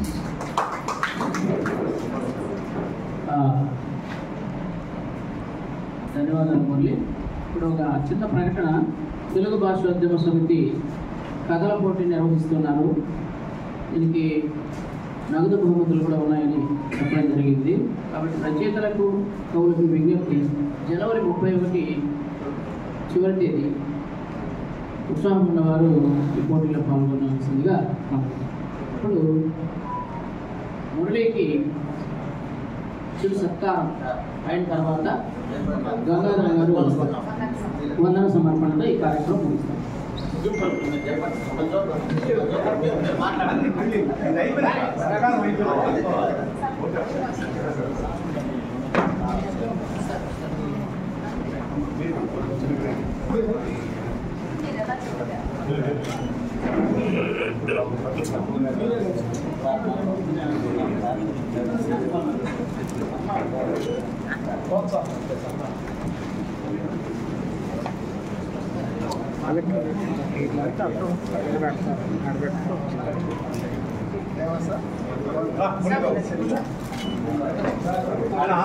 చెప్పినది ఎవరు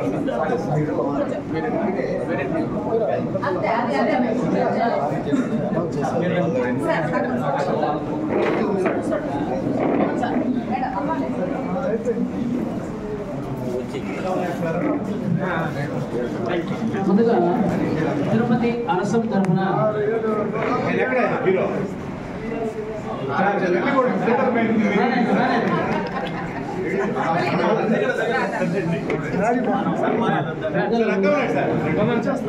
భూములు గారు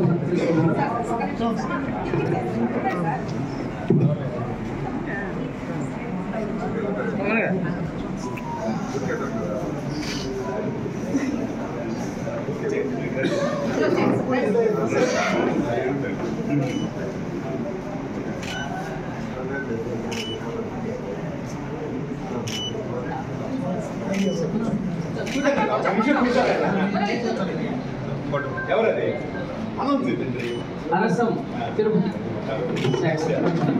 తర్వాత చిత్తూరు జిల్లా విశ్వశ్రీ సాహితీ సమాజ తిరుపతి వారు మురళిని సత్కరిస్తున్నారు.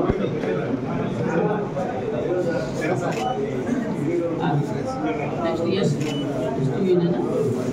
యూనియన్ తరఫున గంటా పవన్ చిత్తూరు, దేవరాజు రామరాజు పురుషోత్తం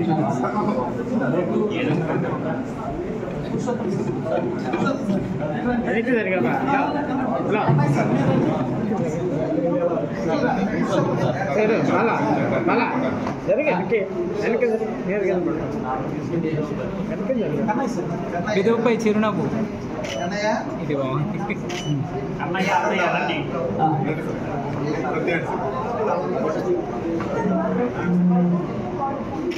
ఇప్పుడు కథా రచయిత మూర్శెట్టి గోవింద్ గారు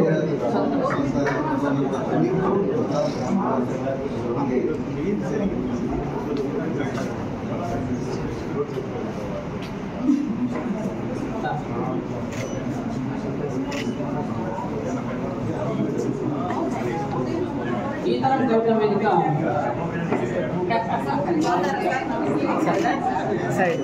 సార్ సార్ ఒక్క నిమిషం సార్ ఒక్క నిమిషం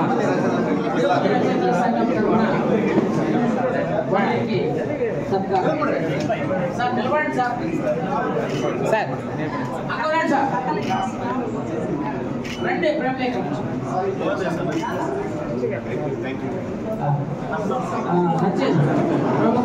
కవి రచయిత సురేంద్ర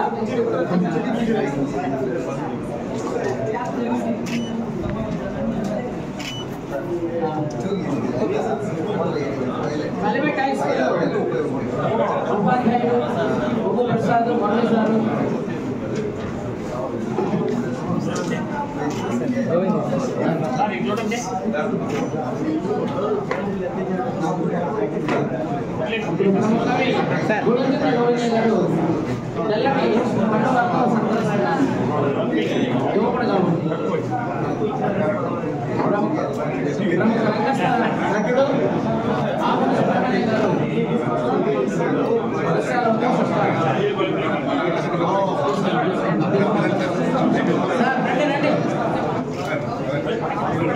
వేమన విజ్ఞాన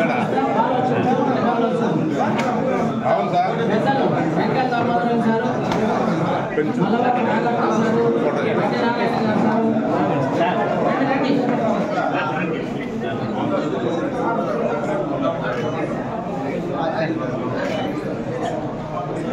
అందరూ నవ్వడం లేదు సార్.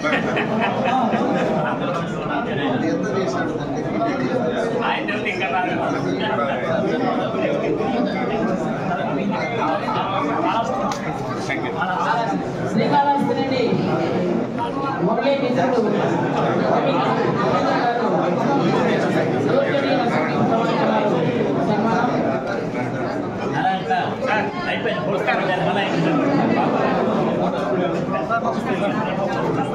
కవిత రాశారు సార్ అండి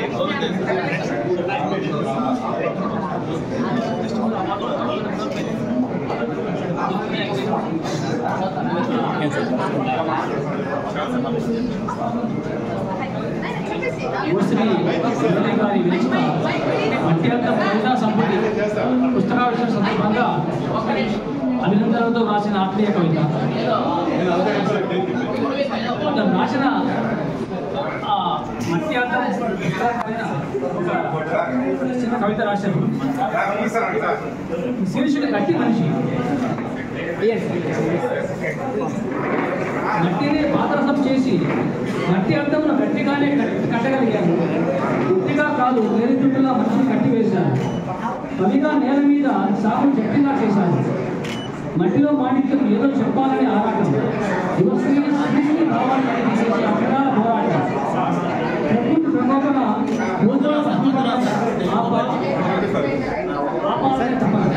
జాగృతిగా సమాజం నడవాలని ఆశయం కలిగే స్థాన గలవన యావత్ తెలుగుజాతి తెలుగు మతంలో నడవాలని కొండంత మన చింత ఉపాధ్యాయులై కవి రచయిత చేస్తున్న సభ చెప్పలేనంట. అడుగంటి పోతున్న మనిషి ఎన్నో నిలబెట్ట సమాజంలో అవుతున్న కుటుంబ బంధాల అంశాలను పెట్ట అట్టడుగు ప్రజల అభ్యున్నతికై నడుము కట్ట అక్షరాల కట్టల ముడిపెట్టి అత్యంతంలో ఆరపోశాడు. మురళి నాదమై నిజాలు దిక్కు తేల్చాడు. సమాప్తి కార్యదర్శి పాఠశాలలో సంతృప్తిగా ఉన్న మార్గదర్శి రచన పరిశీలించిన శాంతమూర్తి అత్యంతంలో నేటి రథసంఖ్య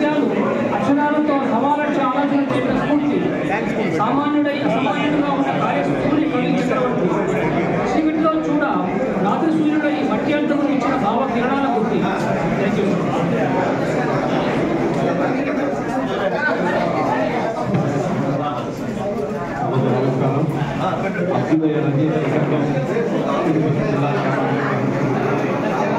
అట్టి అర్థం కవితా సంకలనం ఆవిష్కరణ సభకు వచ్చేసింది అందరికీ నిర్వాహకుల తరఫున పేరున ధన్యవాదాలు కృతజ్ఞతలు తెలియజేయడం.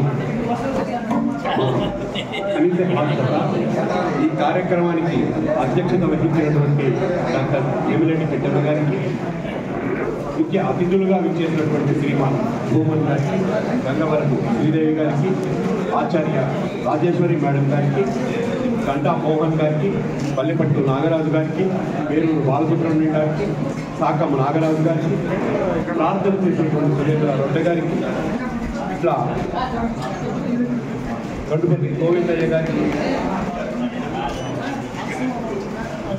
ప్రతి ఒక్కరికి పేరున నిర్వాహకుల తరఫున ధన్యవాదాలు, నమస్సులు తెలియజేస్తున్నాం. జై హింద్.